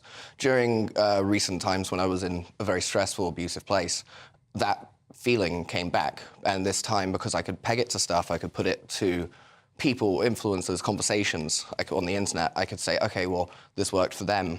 Maybe it'll work for me. And maybe this feeling of being uncomfortable, this feeling of I am not good enough, is something that most people suffer with. And I think the urge is to change yourself. And I think that, there are people who are transitioning for honest reasons. There are people who are transitioning for the best reasons. But we have set up a structure in society where the incentives have been laid for people to transition for other reasons. And I do think that we're being dishonest with ourselves if we're not willing to have a conversation about the wider reasons that someone may want to do this. So you say that you'd always felt a dysphoria. It didn't mean it was gender-related, but you'd always felt out of place. I mean, your dad is the iconic photographer David Bailey, and your mother's a well-known model. So you come from this extraordinary background that I think anybody would find quite unusual. Do you think that had played into your sort of being unsure of your own identity, and then this issue became a sort of the best possible explanation, but not the right one? Perhaps, but I wouldn't want to pin it on something so direct. I think that, it's more abstract. I think there's as many reasons to transition as there are people. And I think for me, it was just a way of escape. It made sense. And the people I was watching at the time, the things I was kind of bearing witness to me just made more and more sense. Because the problem, I think, with a lot of this is the public discourse is terrible around it. I mean, if both sides are essentially saying we are here to save lives, one side is saying we are here to stop people from making a permanent decision which we believe they will regret, and the other side is saying we're stopping people from killing themselves because they're not getting medical care that they need, well, it seems quite reductive that we're sitting around arguing about what we call people or names in that way, because I don't think that people who go around saying things or getting angry for names they're called on the internet, I don't think they're helping trans people. I think that the meta of that person in that small town who is, you know, suffering genuine bigotry for just being themselves, I don't think that someone suing someone for calling what essentially boils down to a mean name is helping that person. I think that all of this kind of boils down to, you know, grandstanding upon kind of broken families and dead people. And do you think that that is what played into it? Because I know I read a great piece in the Daily Mail where you talked about this for the very first time, and you'd been married to a much older woman, that marriage hadn't worked, and you'd found yourself in a bad place. You know, look, I disagree with Darren on this topic generally. I feel that genuine trans people are getting a hard time, which you sort of allude to yourself. But do you think there is a danger that people find themselves in those really dark places, yours was the breakdown of your marriage, and then this comes as a possible answer? Yes, I think that's... I mean, I have... So, during my time during recovery, I took the time to investigate the group online called the Trans Maxes. And a lot of those, I've spoken with interviews, it's all available online, but a lot of those people do talk about how they're transitioning for functional reasons. They're transitioning, for instance, one of them said that they wanted to get into STEM initiatives for girls. And these are people who have said this on tape. So there are people out there who are transitioning for a multitude of reasons now. Being genuinely transgender or genuinely wanting to be a woman doesn't seem to actually be the only reason anymore. Yes, I mean, WPATH, which is a body set up to actually guide hospitals on scientific or healthcare advice when it comes to trans people, they've been in hot water this week because leaked emails actually said that a 16-year-old girl developed liver cancer, and there was a real fear that actually that's down to the hormones that she was taking. Do you actually worry? I know you mentioned there about the binary of the two debates, which is one about protecting children or whoever else, and one about, well, you're killing people by not allowing them to transition. How do we get the balance right when it's young people who are being placed onto hormone therapies that we know precious little about and actually could be putting their health, long-term health, at risk? How do we actually weigh up those two things? Well, I think it goes back to what I said about environments. Young people are stuck in one way or another in a matrix of their parents' making. They are not able to change their environment. It's just how it is. So if you can't change your environment, you have no idea if the problem is within you or the problem is out there. And that's what I think, that's why I think allowing treatment for people under the age of 18 is dicey at best. Yeah. And then just finally... Yeah, I mean, you know, it has such a consequence on the people around you. You know, how did your parents feel about this? Because that's one of the things you often hear when someone comes out to their parents, they really struggle to get their head around it. You came out and then realised it was wrong. You know, what did your dad or your mum or your relatives say? Well, everyone was very supportive, but it kind of speaks to what I was saying about, you know, the problem with this is, and I believe one of the reasons why it is so toxic, is on the kind of transgender activist side, there is a looming spectre of the fact that the incentives that the transgender activists have, for better or worse, are aligned with what pharmaceutical companies want. And I think it's very convenient to have a product that cannot be criticised. Yeah. So your family, they're happy that you've managed to come through this? That they were supportive of that? Yeah. And basically they led me to kind of... They were supportive and lovely, and that's what I kind of said in the article, is I think they were supportive to almost a fault. Right. And that's, you know, because the implication of even sitting down and talking about this reasonably is you're going to be cancelled, your life is going to be ruined. And I think that maybe we need to realise that there's a lot of people who are coming from this from a place of fear. They're coming from this place of not understanding what's happening to their family members, not understanding what's happening to the people around them. And rather than meeting these people with anger and vitriol, we should maybe realise that people are scared. What would, just very briefly, if you would, what would your message be to young people who do feel that they are going through this, who are experiencing some form of gender dysphoria? What would you say to them? Think, because generally speaking, as you get older, stuff that's on the outside matters less and less. And I can't help but feeling if I had transitioned when I was first feeling about it at 16, I'd be in the exact same position I am now, except for with a different body. I think as you get older, these things become less important. And I think that's something that people maybe should think about. But it's very, very hard when you're in the moment and you have this carrot on the stick and you think, this is going to solve my problem. the other thing maybe to think about is when you have gone through all this surgery, what happens then? Who are you as a person? What do you do? That's the beginning, that's not an end. So if you spend all of your teenage years thinking about how you're going to get there, getting surgery, getting hormones, what's actually left? Yeah. All right. Well, Sasha, that was very powerfully put. Thank you very much for coming in and telling us about your journey. Fascinating stuff. Thank you, Benjamin. Still to come tonight, we're going to try to work out who among us is the liar and who is telling the truth. That'll be a hard one to decipher, I'll tell you that. But coming up next, we'll be going one-to-one. Meghan Markle says we've lost our humanity. Is she right? I'm going head-to-head with my old mate, Albie Amoncona, and I'm going to take him to the cleaners. You're with the Saturday 5, live on GB News.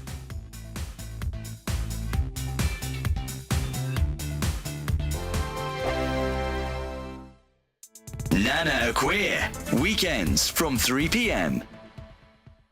So after his mad dash to see his father last week, Prince Harry predictably went on TV to talk about it. He gave his first interview to Good Morning America, whilst apparently being filmed by a cruise that were doing a documentary on the Invictus Games. He didn't disclose his father's diagnosis, but frankly, even the fact that he was on TV talking about it was concerning.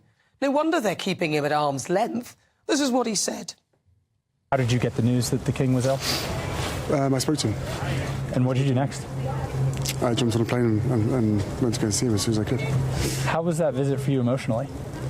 Look, I love my family. The fact that I was able to get on a plane and go and see him and spend any time with him, I'm grateful for that. An illness in the family can have a galvanizing or sort of reunifying effect for a family. Absolutely. Is that possible in this case? Yeah, I'm sure.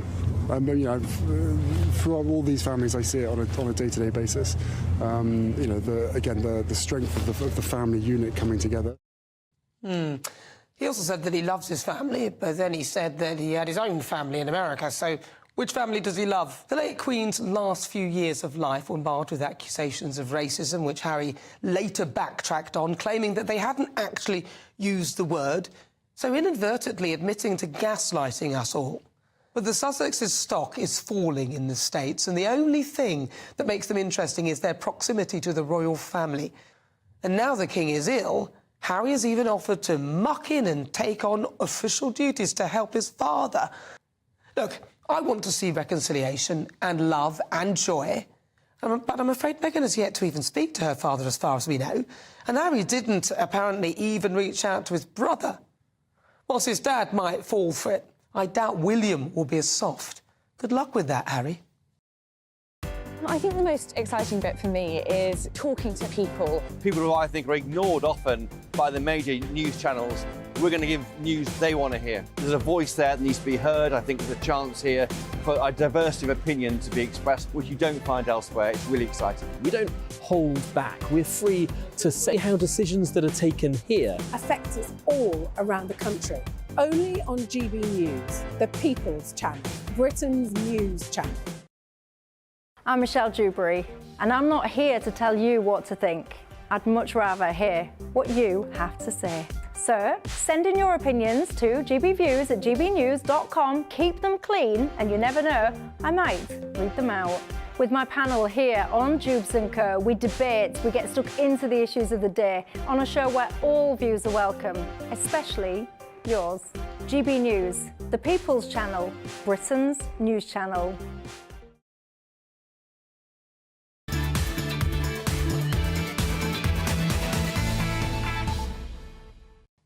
Welcome back to the Saturday 5. As always, cheers very much for your emails about tonight's topics. Jamie Lucas has stern words for Ben and says, I'm deeply disappointed in Ben Leo and his abuse towards India Willoughby tonight. India has said nothing to/about Ben, and yet he insisted on misgendering her multiple times in this one segment. Yeah, Jamie, I think you need to do some research on India Willoughby's behaviour online. I'll send it to you personally if you want. I'll send you lots of screenshots. The email ends, it costs nothing to be kind. Yeah. How terrible.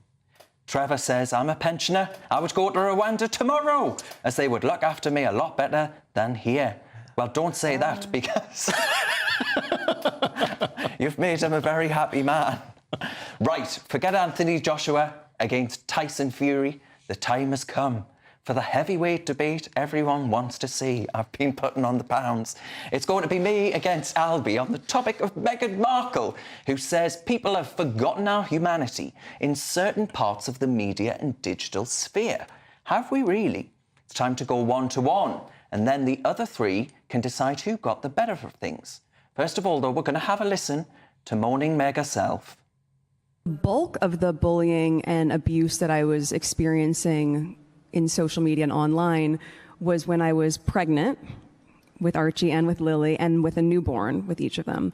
And you just think about that and to really wrap your head around why people would be so hateful.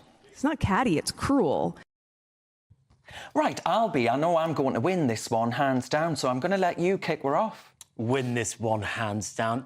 Darren, what a load of nonsense. Look, I think the Duchess of Sussex, Meghan, was absolutely right in this.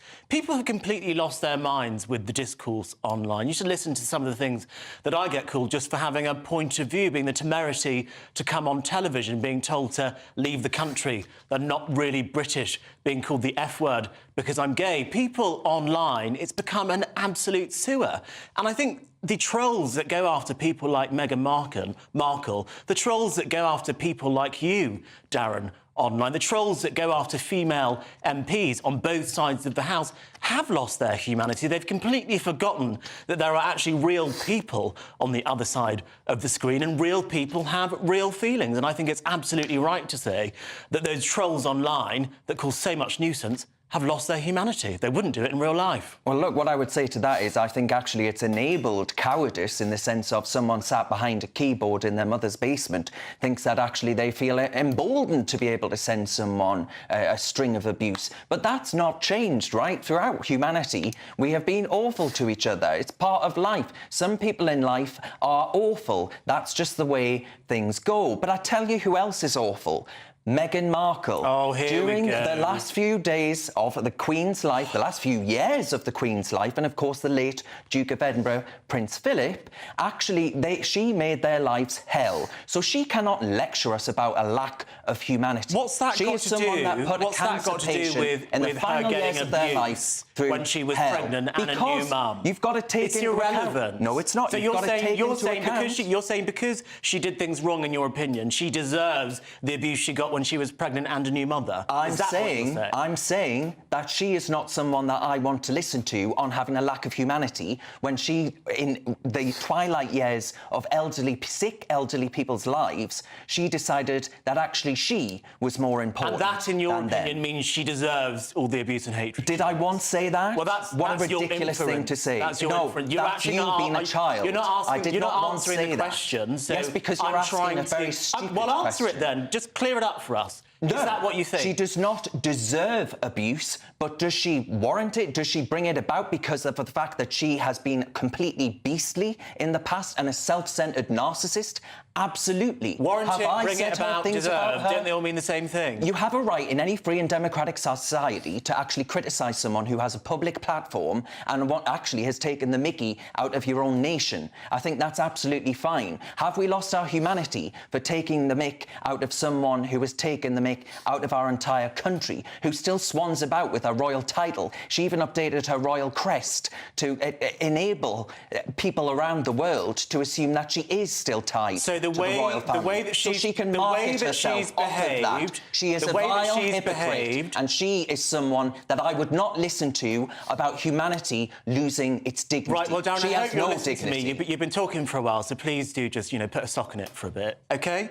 Darren, do you think the way that Meghan Markle has behaved warrants the abuse that she gets? I have literally just answered that question. So, yes. I have literally just answered that question. Just say we yes. have literally just been through this. So, yes. So she deserves the abuse. You have no new material. You're like Meghan Markle. She deserves the abuse she gets. Darren, you haven't been able to as someone who has got a lot of abuse themselves, I would think you would have more of a heart than to say someone deserves the level of abuse that a woman like Meghan Markle gets. I don't think you deserve... Darren, shut up for a second. I don't think you deserve the abuse you get, even though some of the things you say I think are absolutely reprehensible. I would never say you deserve the abuse that you get. And that's why I think it's disgusting that you would say that Meghan Markle's behaviour warrants the abuse she gets. Do you know, when I get abuse online, I say, right, well, I have a public platform, I give my opinion, and I expect an opinion about me back. I actually think that that is part of any free and democratic society. I wouldn't want to lose that. Meghan Markle says an awful lot of things, a lot of things that I disagree with as vehemently as you disagree with me. And I have a right to criticise her for that. I have a right to think that she is a self-centred narcissist and to call her so. And I don't think there is anything wrong or a lack of my human dignity in actually saying so. But I think there's a difference between politely making an argument like we are, and I'm sorry for telling you to shut up, that wasn't polite of me. But I think there is a difference between politely having a debate and being abusive. And I think it's perfectly reasonable to criticise and be critical of Meghan Markle. I've been very critical of her before, even though I like her. She's very annoying. I think the way that she behaved in some ways has been wrong, but then equally I think the way the royal family has behaved in some situations has been wrong. Does that mean I think the royal family or Meghan Markle warrant or deserve abuse? No. Does that mean I think you deserve abuse just because I disagree with you? No. That's my point. All right, we'll take this out to the panel now then. Who wants to go first with an opinion on that? I'll go first. I've been covering Meghan Markle for many, many years, when I was at the Sun newspaper, etc., etc. I agree with you, Darren, that someone who has treated her father so reprehensibly, who professes to be humane and have compassion and whatever else, she doesn't display 1 ounce of that. However, I think the level of discourse and the toxicity on social media that is aimed at people like Meghan Markle, even yourself, even me, everyone gets it, is disgusting. People wouldn't do it face-to-face. They do it online because they're cowards, and it's mostly behind troll accounts. So I think Albie won that. Cressida? Well, I would like to politely say that I think Meghan Markle looked like she was having the time of her life. They're complaining. I mean, who would she be if she didn't have all this to complain about? Well, she loves it. Little micro smiles. She was glowing. Good luck to her. But does she deserve abuse? Well, I think she takes abuse and she spins it into a career, doesn't she? So I think she'd be lost without it. So on that debate then, Albie, you side more with Albie? Well, no, I think I side with you. I've got very little sympathy with it. Yeah. Well, I imagine a lot of viewers agree. Here we go then. Woke Butterworth. Well, look, you know, earlier Cressida said to me that you should be careful about the opinions that you say should be criminal, because then you might say something that comes back to cause an issue. And I think that's pertinent in this debate, because you should be careful about the abuse you tolerate, because that same person might come back round and decide that it's justified to abuse you. And so I think on that basis, Albie makes the more reasonable comment. I'd caveat it with that I think, actually, Meghan Markle is a terrible example for this argument, in the sense that she seems to thrive on the attention. She has so much money and privilege and distance from real life that I would wonder how much it affects someone like that. You know, she's not on Twitter, she's not on Instagram, she left those apps. I bet she is on those platforms under fake accounts. The Sussex Royals are back on Instagram. I won't be following. Prince Harry's known to do that, to search his name on Twitter. But hang on, so are you saying Cressida is a hypocrite for what she said earlier and what she's saying now? Yes, I think probably there is a hypocrisy between those things, but I side with Albie. Right, we need to let Cressida come back to that. I don't know. I don't think it's. I'm not being a hypocrite. I'm always right. Like Meghan Markle. Well, yeah, very much like Meghan Markle. But I don't do as much to earn my online abuse, and I have a lot less than her. And actually, I think, you know, anybody that has a little public profile, and mine is very small, but it's there, I think that, you know, the abuse is unacceptable, but you have to laugh at it. The other week we were discussing weight, which we seem to do a lot, and there's a big debate in the YouTube comments about whether I was fat, and someone went, I'd call him porky, but not fat. And then someone else said, have you noticed he always wears black to look slimmer? So you have to see the lighter side. But do you think, on a broader point, there is a problem with Meghan Markle herself being the mouthpiece for kinder, gentler...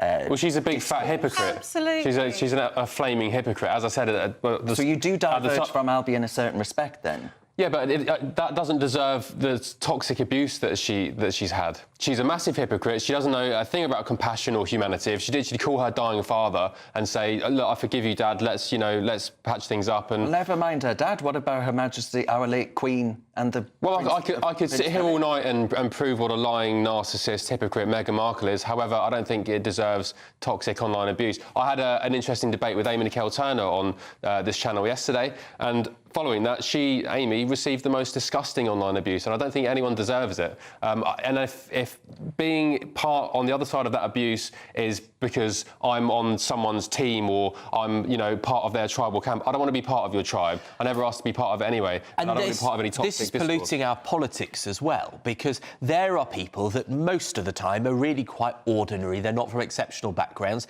and they are being put off being in Parliament, making laws on behalf of the rest of us. The democratic process, a lot of them, especially women, don't want to be a part of it because of the abuse, whereas 20 years ago that wasn't a situation that they were facing. Women don't go into politics because they're worried they're going to end up like Meghan Markle. No, but they worry. They don't need to worry. They see it every day, that they get a level of abuse for things that aren't justified, an exaggerated level of abuse, it's the same old problem, and it's not Who okay. polices, who's deciding what's appropriate? You have to sort of let it be a free-for-all. And Cressida, I think as well, this leads to arguments like those made in favour of the online safety bill, which is going to clamp down and preclude someone from being able to I would rather know what somebody... Come at me, guys. So would I. I'd rather know what... If you're a complete bottom, I want to know you're a complete bottom, so to speak, actually. Well... By the way, condemning online abuse isn't the same as... Condemning online abuse isn't the same as supporting the online safety bill. I condemn all online abuse. I think it's cowardly, but I back everyone. I back everyone's right to say it. Use it as an excuse to call for bans. And I do think that you should be banned from anonymous profiles. I agree.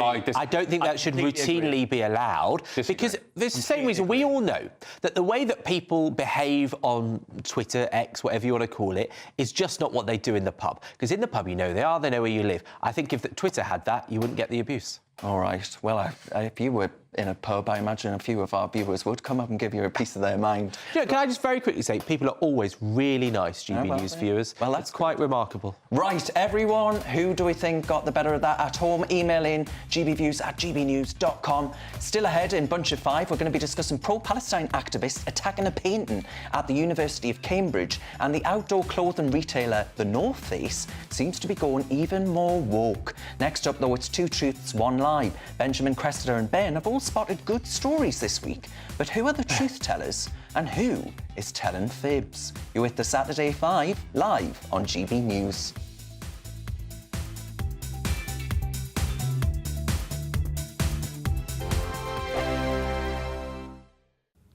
Hello there, welcome to your latest GB News weather from the Met Office. As we move into Sunday, it remains cloudy and damp across many areas, and we keep that keen easterly breeze too. And that's thanks to this area of low pressure just sat to the south of the UK, feeding in areas of cloud outbreaks of rain.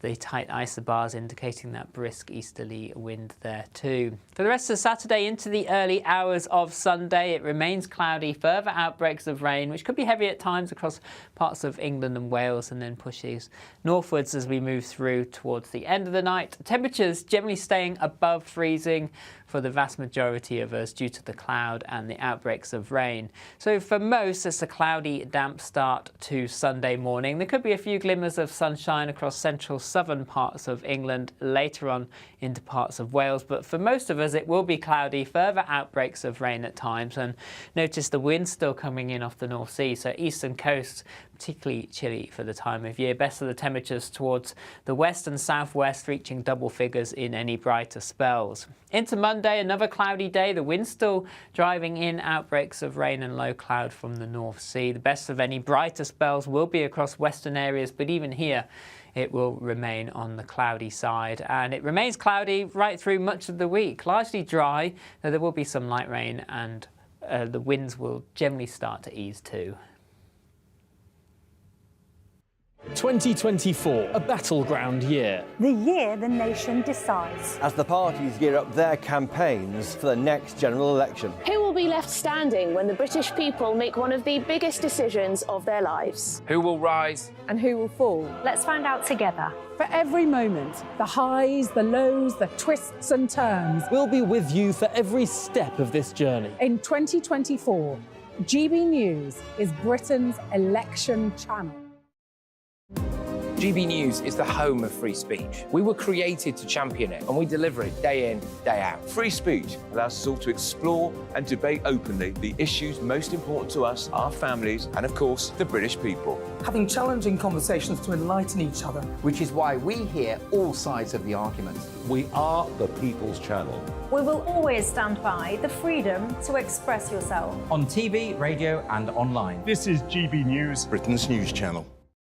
Join me, Camilla Tominey, every Sunday at 9:30 when I'll be interviewing the key players in British politics and taking them to task. This report basically says that he's not fit to stand trial. With an upcoming election looming over Westminster, now is the time for clear, honest answers. I agree. And that's precisely what I'll get. Is he indecisive? Incompetent? That's the Camilla Tominey Show at 9:30 every Sunday on GB News, the People's Channel, Britain's election channel. On Mark Dolan tonight, in My Big Opinion, I'll be dealing with outdoor company The North Face, who want to brainwash their customers with divisive ideas about race. Remember the good old days when businesses just wanted to sell you stuff? Plus, in my take at 10, Meghan Markle is looking to revive her brand in the UK. Good luck with that. Plus, showbiz legend Christopher Biggins, Mark Meets, my top pundits, and tomorrow's papers. We're live at 9.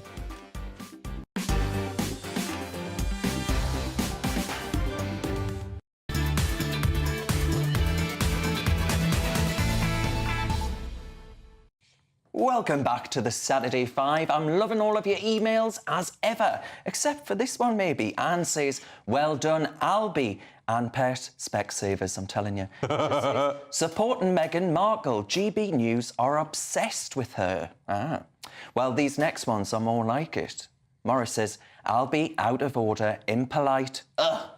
And, well, isn't that somewhat telling? Albie, Shut the terror. up. I'm joking. And this Apologies. from Elaine. Hi, Darren. I think you are absolutely right, Elaine. We've peaked. She says, absolutely right in your assessment. She is controlling and full of her own self-importance. Do you know what, Elaine? I think that's enough about Benjamin Butterworth. I was going to say, is that Albie or Meghan? But well, they turned my email around nice and quickly. Excellent work. Right, 3 of us are going to present a story which has caught our eye this week, or has it, actually, because one of them is going to be a lie. 2 of these stories are 100% true, but one of them is 100% made up. So we're all going to believe sort of pound shop Sherlock Holmes right now. And after we've grilled this dodgy trio, you can tweet in or email in and tell us who you think is telling the truth. But let's hear from these upstanding members of the community. First up, we've got Benjamin. Away you go. OK, so I realise some viewers would think that I might have been lying for the whole hour and a half that we've been on air, but this is an extraordinary story. So Saudi Arabia has named this the Year of the Camel. You know, like China has, I don't know what China has, but it's the Year of the Camel in Saudi Arabia, and they have the most beautiful camel contest, which is huge. It's like Saudi X Factor. They go mad for it. They've got a little sort of Sheikh Khal character. And finally, they've actually had a problem with this, OK? Because image matters a lot. And they've been in trouble because lots of the camels were getting so much cosmetic surgery that they had to be kicked out of the beautiful camel contest. So they've got a hump. It's true. You recently went to Saudi Arabia, didn't you? I did. Is this where you saw the camel contest? I did eat camel. While I was there, I don't know how ugly the camel was to end up eating. But yeah, it's a huge thing. They're Botoxing the camels. Where did you find out about this on your travels? I'll try and give a down-to-earth answer, but the truth is my driver told me at length about the beautiful camels. And then moments later, I saw some dead camels, and I thought, God, how ugly they must have been. Right, next up then, who is it? Well, it's me. OK, so Wetherspoons, popular pub chain Wetherspoons, they've decided to dedicate the first Tuesday of every month to a male-only space. So basically, only men can go to Wetherspoons. What a bunch of bigots. On a Tuesday, but it's only once a month. And obviously, I'm not surprised this has happened now because yesterday was International Women's Day. Again, what can they still want? So I think the idea is it's basically promoting men's mental health. Obviously, there's a big movement behind this at the moment. The idea is that men can turn up and speak without women interfering.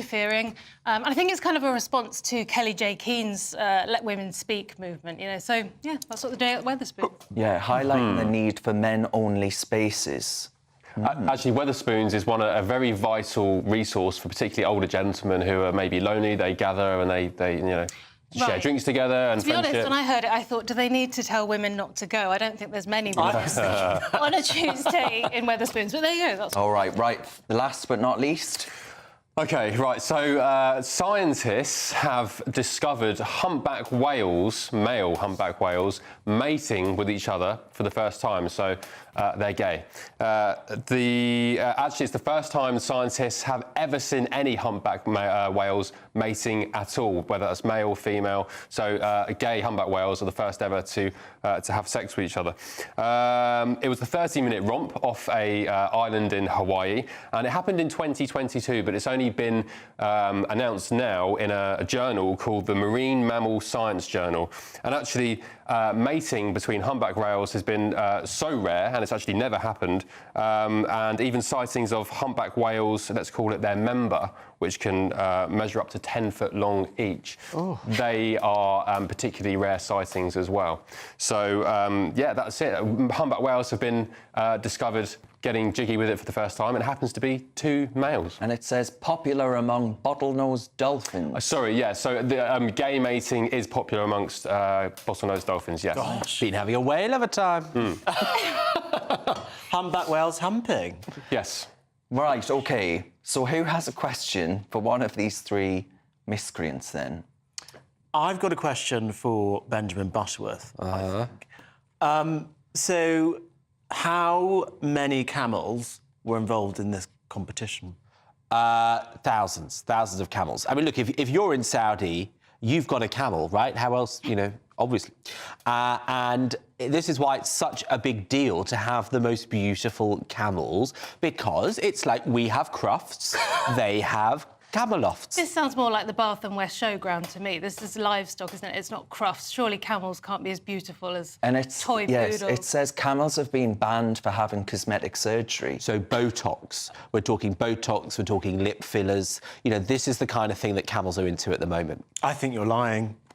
Well, let's not say that just yet. A question for one of the other 2, because they could be lying.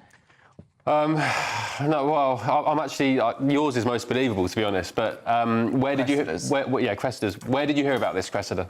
I saw it in the Daily Mail. When? Today, it's in the paper today. I think it's a response to the International Women's Day. Yeah, that's true, because he's not read the papers. All right, OK. Well, I don't know who it is yet, but men only lights in spoons. I'm down. Anyway, that's enough about me. Right, it's almost time for Bunch of 5, where we'll be discussing pro-Palestine activists. We're going to, after the break, find out about that. Don't you hold your horses or your camels. After attacking a painting at the University of Cambridge, an outdoor clothing retailer, The North Face, seems to be going even more woke. You're with the Saturday 5 live on GB News.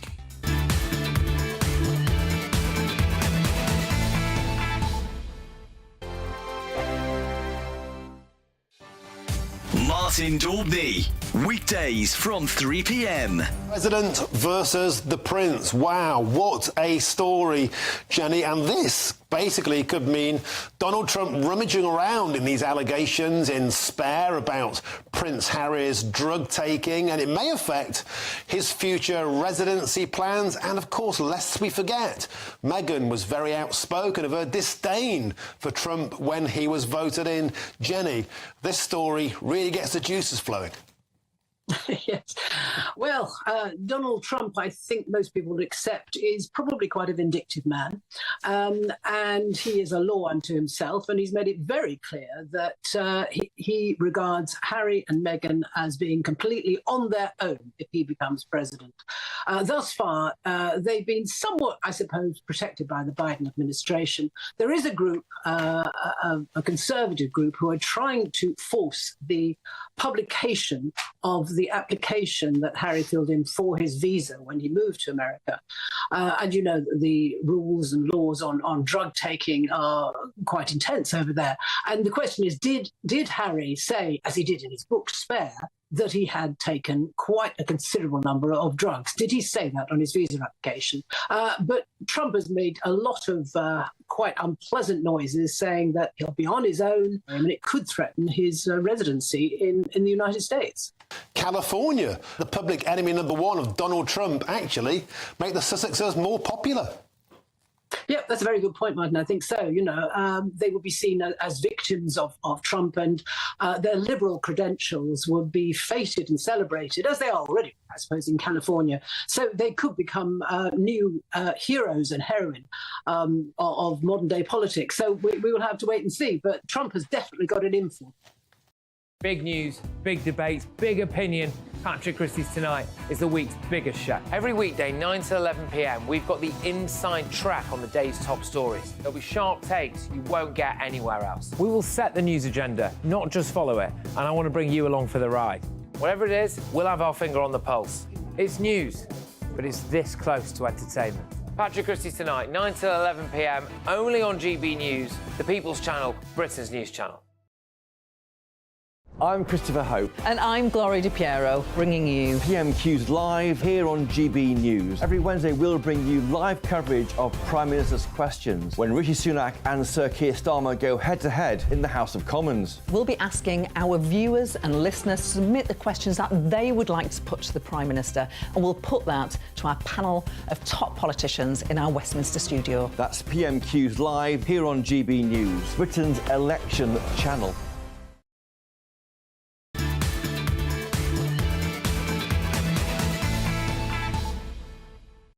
Welcome back to the Saturday Five. As always, thank you very much for your emails about tonight's topics.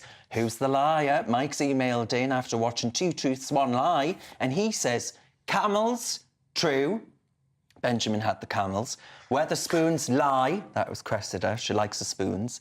And Wales, true. That was Ben Leo talking about 10-foot members. Now, Cressida, are you going to tell us the truth? Is this the time? Now is the time. This is the time to tell you. It is, absolutely. He's absolutely right. I've made it up on the way here. But do we actually think, though, that spoons would allow blokes to have their own night? I think they'd be cancelled. I can imagine what Tim Martin choosing that sort of thing. He's an anti-woke character. I'm more shocked that camels get Botox. They do. Not that humpback whales are getting on with each other. I didn't already know that. When Benjamin was telling his, I thought... I knew I was the liar, but I thought, is it him? That sounded so ridiculous. I know, it is, actually. I know. Yeah, These camels have had as much Botox as I have. Well, not a lot, then. It's a notorious liar. But actually, I must say, I do have to say, we've had a lot of fun, but that story about Wetherspoons, just to confirm, is absolutely not true. Please, Tim Martin, do not sue. Now it's time for Bunch of Five, with these bunch, well... I would say something else there, but I won't. Let's start with my old friends, the activists from Palestine Action, who have attacked and spray-painted a portrait of Lord Arthur James Balfour at Trinity College at the University of Cambridge. Now, the group say they attacked the painting because of the Balfour Declaration, which surprised Ben Leo, who thought that was something to do with cricket. Benjamin, is this a protest too far? I bet they vote Labour. Come off it. Like, as if Keir Starmer is going to be the person they celebrate, a man that's proudly backed Israel. Look, it is not OK to slash a painting like that. I was actually horrified that this was a real, historic painting. Yeah. To do that is completely unacceptable. And actually... the thing on this particular topic, the Israel-Gaza question, I am really frustrated about the fact that people think these acts of aggression will do anything for the Palestinian or the Israeli people. They won't. All it does is heighten tensions. You've seen the abuse that Labour politicians have had, in particular, for the way that Labour has supported Israel. There was Annalise Dodds, who's a shadow chair of the Labour Party or something, I think. She's a Labour MP. She was sort of followed home without police security. People chanting this. What on earth do you think she's going to do? Netanyahu doesn't even listen to President Biden, let alone the chair of the opposition UK party. My worry is this kind of thing's only going to get worse, because I think there was a kind of deal that was made that was basically said that if the hostages weren't released by Ramadan, which is coming up, they would invade Israel. The Israeli forces would invade Rafah, which is where there are 1.5 million Gazan refugees. And if that happens, the pro-Palestinian movement is going to be even more angry. So I suspect if that happens, what I've just explained, this is only going to get worse. Well, it's also, though, is if Balfour had a crystal ball and could have predicted everything that would go on to happen. Well, I think it's worse than that. I think his position was a lot more nuanced. Yes. And these guys, they're going to cringe when they read a history book. I mean, they can't undo this, can they? They've really done a number on that painting. Absolutely. But I think Balfour had something, was interested in Palestinian rights. I don't think it was a cut and dry, because it's getting simplified now, isn't it? Good things good, bad things bad. Yeah. Well, you know what? There are 22 Arab states that aren't helping the people in Gaza. Right. Why aren't they protesting them? Yes, indeed. Now, clothes retailers The North Face are saying customers can have a 20% discount, but they have to complete a racial inclusion course first. Benjamin received a 40% discount. The hour-long test has questions on allyship, biases, white privilege. Is this just a cheap rucksack really worth all that effort? Cressida, what do you think? Well, it didn't put me to sleep. It had the opposite. It made me rage. I thought, there's all this fashion for offence everywhere, and I thought, well, that's where my offence is. I mean, it was absolutely ludicrous. And Benjamin, you have come in dressed head to toe in the North Face today. North Face is very expensive. It's a really expensive. I'm going to sound out of touch, but I went skiing recently and bought a load of North Face clothes, and it cost me a fortune. It's the only reason I'm still on this show is to pay for North Face. Look, I think the idea that your politics should qualify the price of what you're buying is probably not a great idea, but I would just say that a lot of ethnic minorities and women tend to earn less for all sorts of structural problems and therefore are less able to find themselves in a position where they have 300 quid for a coat. All right, briefly, Albie? I mean, come off it. This is just marketing. We're giving them all marketing by talking about them. This was a great marketing campaign. They got free advertising in the Daily Mail on the front page, and so did GB News. So we all win, don't we? Right. Do we get a free coat? Well, I didn't. I didn't even get 20% off. Next up, Sophie Ellis-Bextor has been criticised for performing, I shouldn't laugh at this, but performing Murder on the Dance Floor at the Bataclan Concert Hall in Paris, where 90 people were killed in a 2015 terrorist attack. The singer did acknowledge this before performing the song, but nonetheless has been criticised for being tasteless in some quarters. So she was aware of it before she sung it?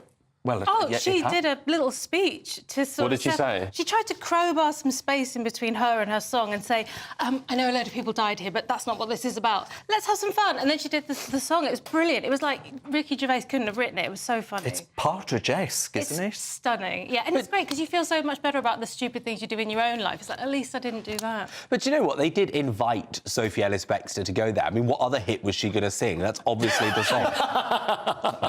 One of the only ones, really. Obviously, Saltburn, the film, has brought it to the fore, and it's absolutely everywhere at the minute. I think it is a bit funny. It's sort of gallows humour. I think I would have been disappointed if I went to a Sophie Ellis-Bextor concert and she didn't sing Murder on the Dance Floor. But I do think where she sang Murder on the Dance Floor and the way that she introduced it... I don't think she should have addressed it or even mentioned it. Just do it. She's made the deal out of it. I think you have to, though, because imagine the reaction if she'd just plunged into it without any context. Yeah, you'd be calling for it to be cancelled.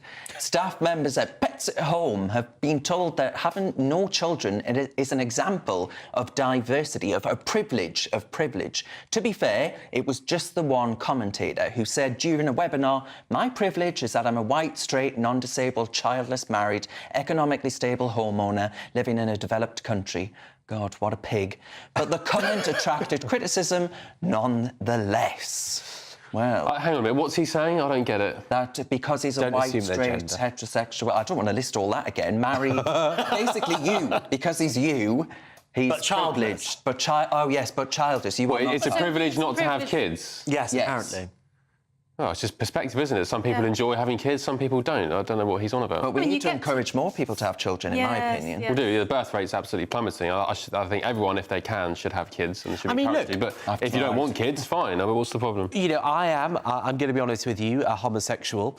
And a bombshell at the end of the show. We often talk about the pink pound. That's the money that gay men that traditionally don't have kids, it's changing a little bit now, all that extra money they have to have a nice nice house, to have a nice car, to have a great lifestyle that some gay men have because they don't have kids. There's definitely privilege there. Kids aren't that expensive anyway. They are quite expensive. Just feed them Wotsits and a yoghurt once a day, and that's all right. That's how they get fat, though, Benley. I mean, we were talking about fat children early on. Right, finally tonight, a major blow for alien fans as scientists say that despite several reported sightings of UFOs over the last century, there's no evidence of aliens or extraterrestrial intelligence whatsoever.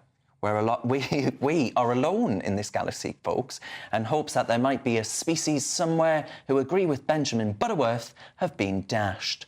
Cressida, were you hoping E.T. might turn out to be a documentary? I'm so sorry, I'm not very interested in space. I mean, I can barely... I've never even been to Spain. I must be the only English person. And I just think there's so much planet Spain Earth. is this... It's on this planet. Yes, and I haven't finished this planet yet, Benjamin. That's the problem. I'll never get to space. It just feels irrelevant to me. So where's this report from? The US government? This has come from... I read it in the Daily Express, but I don't know it must be true. From. Absolutely, the paper of record. Do you know it's mathematically almost impossible that there's not other life in the universe, apart from us? I would like to think there is other life in the universe, because I don't know if anyone else gets this feeling, but when I start thinking about the universe and how big it is, I just get so freaked out, because I just think... God, we're actually so insignificant. And it might help your dating prospects as well. What do you think, Benjamin? It terrifies me to think about the size of the universe, to be honest. You know, when you really get a perspective into just how tiny you are, I find it gives me the chills. So I prefer not to live out there. I think it's quite liberating. There's a famous picture called the pale blue dot, which is from the Voyager space probe, which is the furthest instrument we've got in space. I can't remember how many light years away it is, but there's a famous picture where Earth is pictured as just a pixel on the picture. And actually, when you think about how insignificant we are and how lonely we are and how, pretty much all the time stupid we are, bearing a few Marvel technologies, it's kind of we all agree. It's kind of like, have fun, just enjoy it, we'll be gone soon, don't take things too seriously, and that's What a cheery way to give people a Saturday night send. I think it's a happy thing to say. It's liberating. And it must be nice knowing that your ego isn't the biggest thing in We've got double doors to the studio because of it. Look, I do think it's very unlikely there's not life out there. I think there is life out there in such a scale of a universe. OK. There must be another Grimes. The experts are wrong. Benjamin Butterworth, as ever, is right. Thanks to our debut guest tonight, the brilliant Cressida Wetton. We're going to let reviewer Roger have the final word. He says, so it's fine for you overpaid, overexposed know-nothings to spout your drivel and viewers not to have a say. Surprised? Not! Well, there you are. Next up, it's the brilliant Leo Kearse with the Saturday Night Showdown.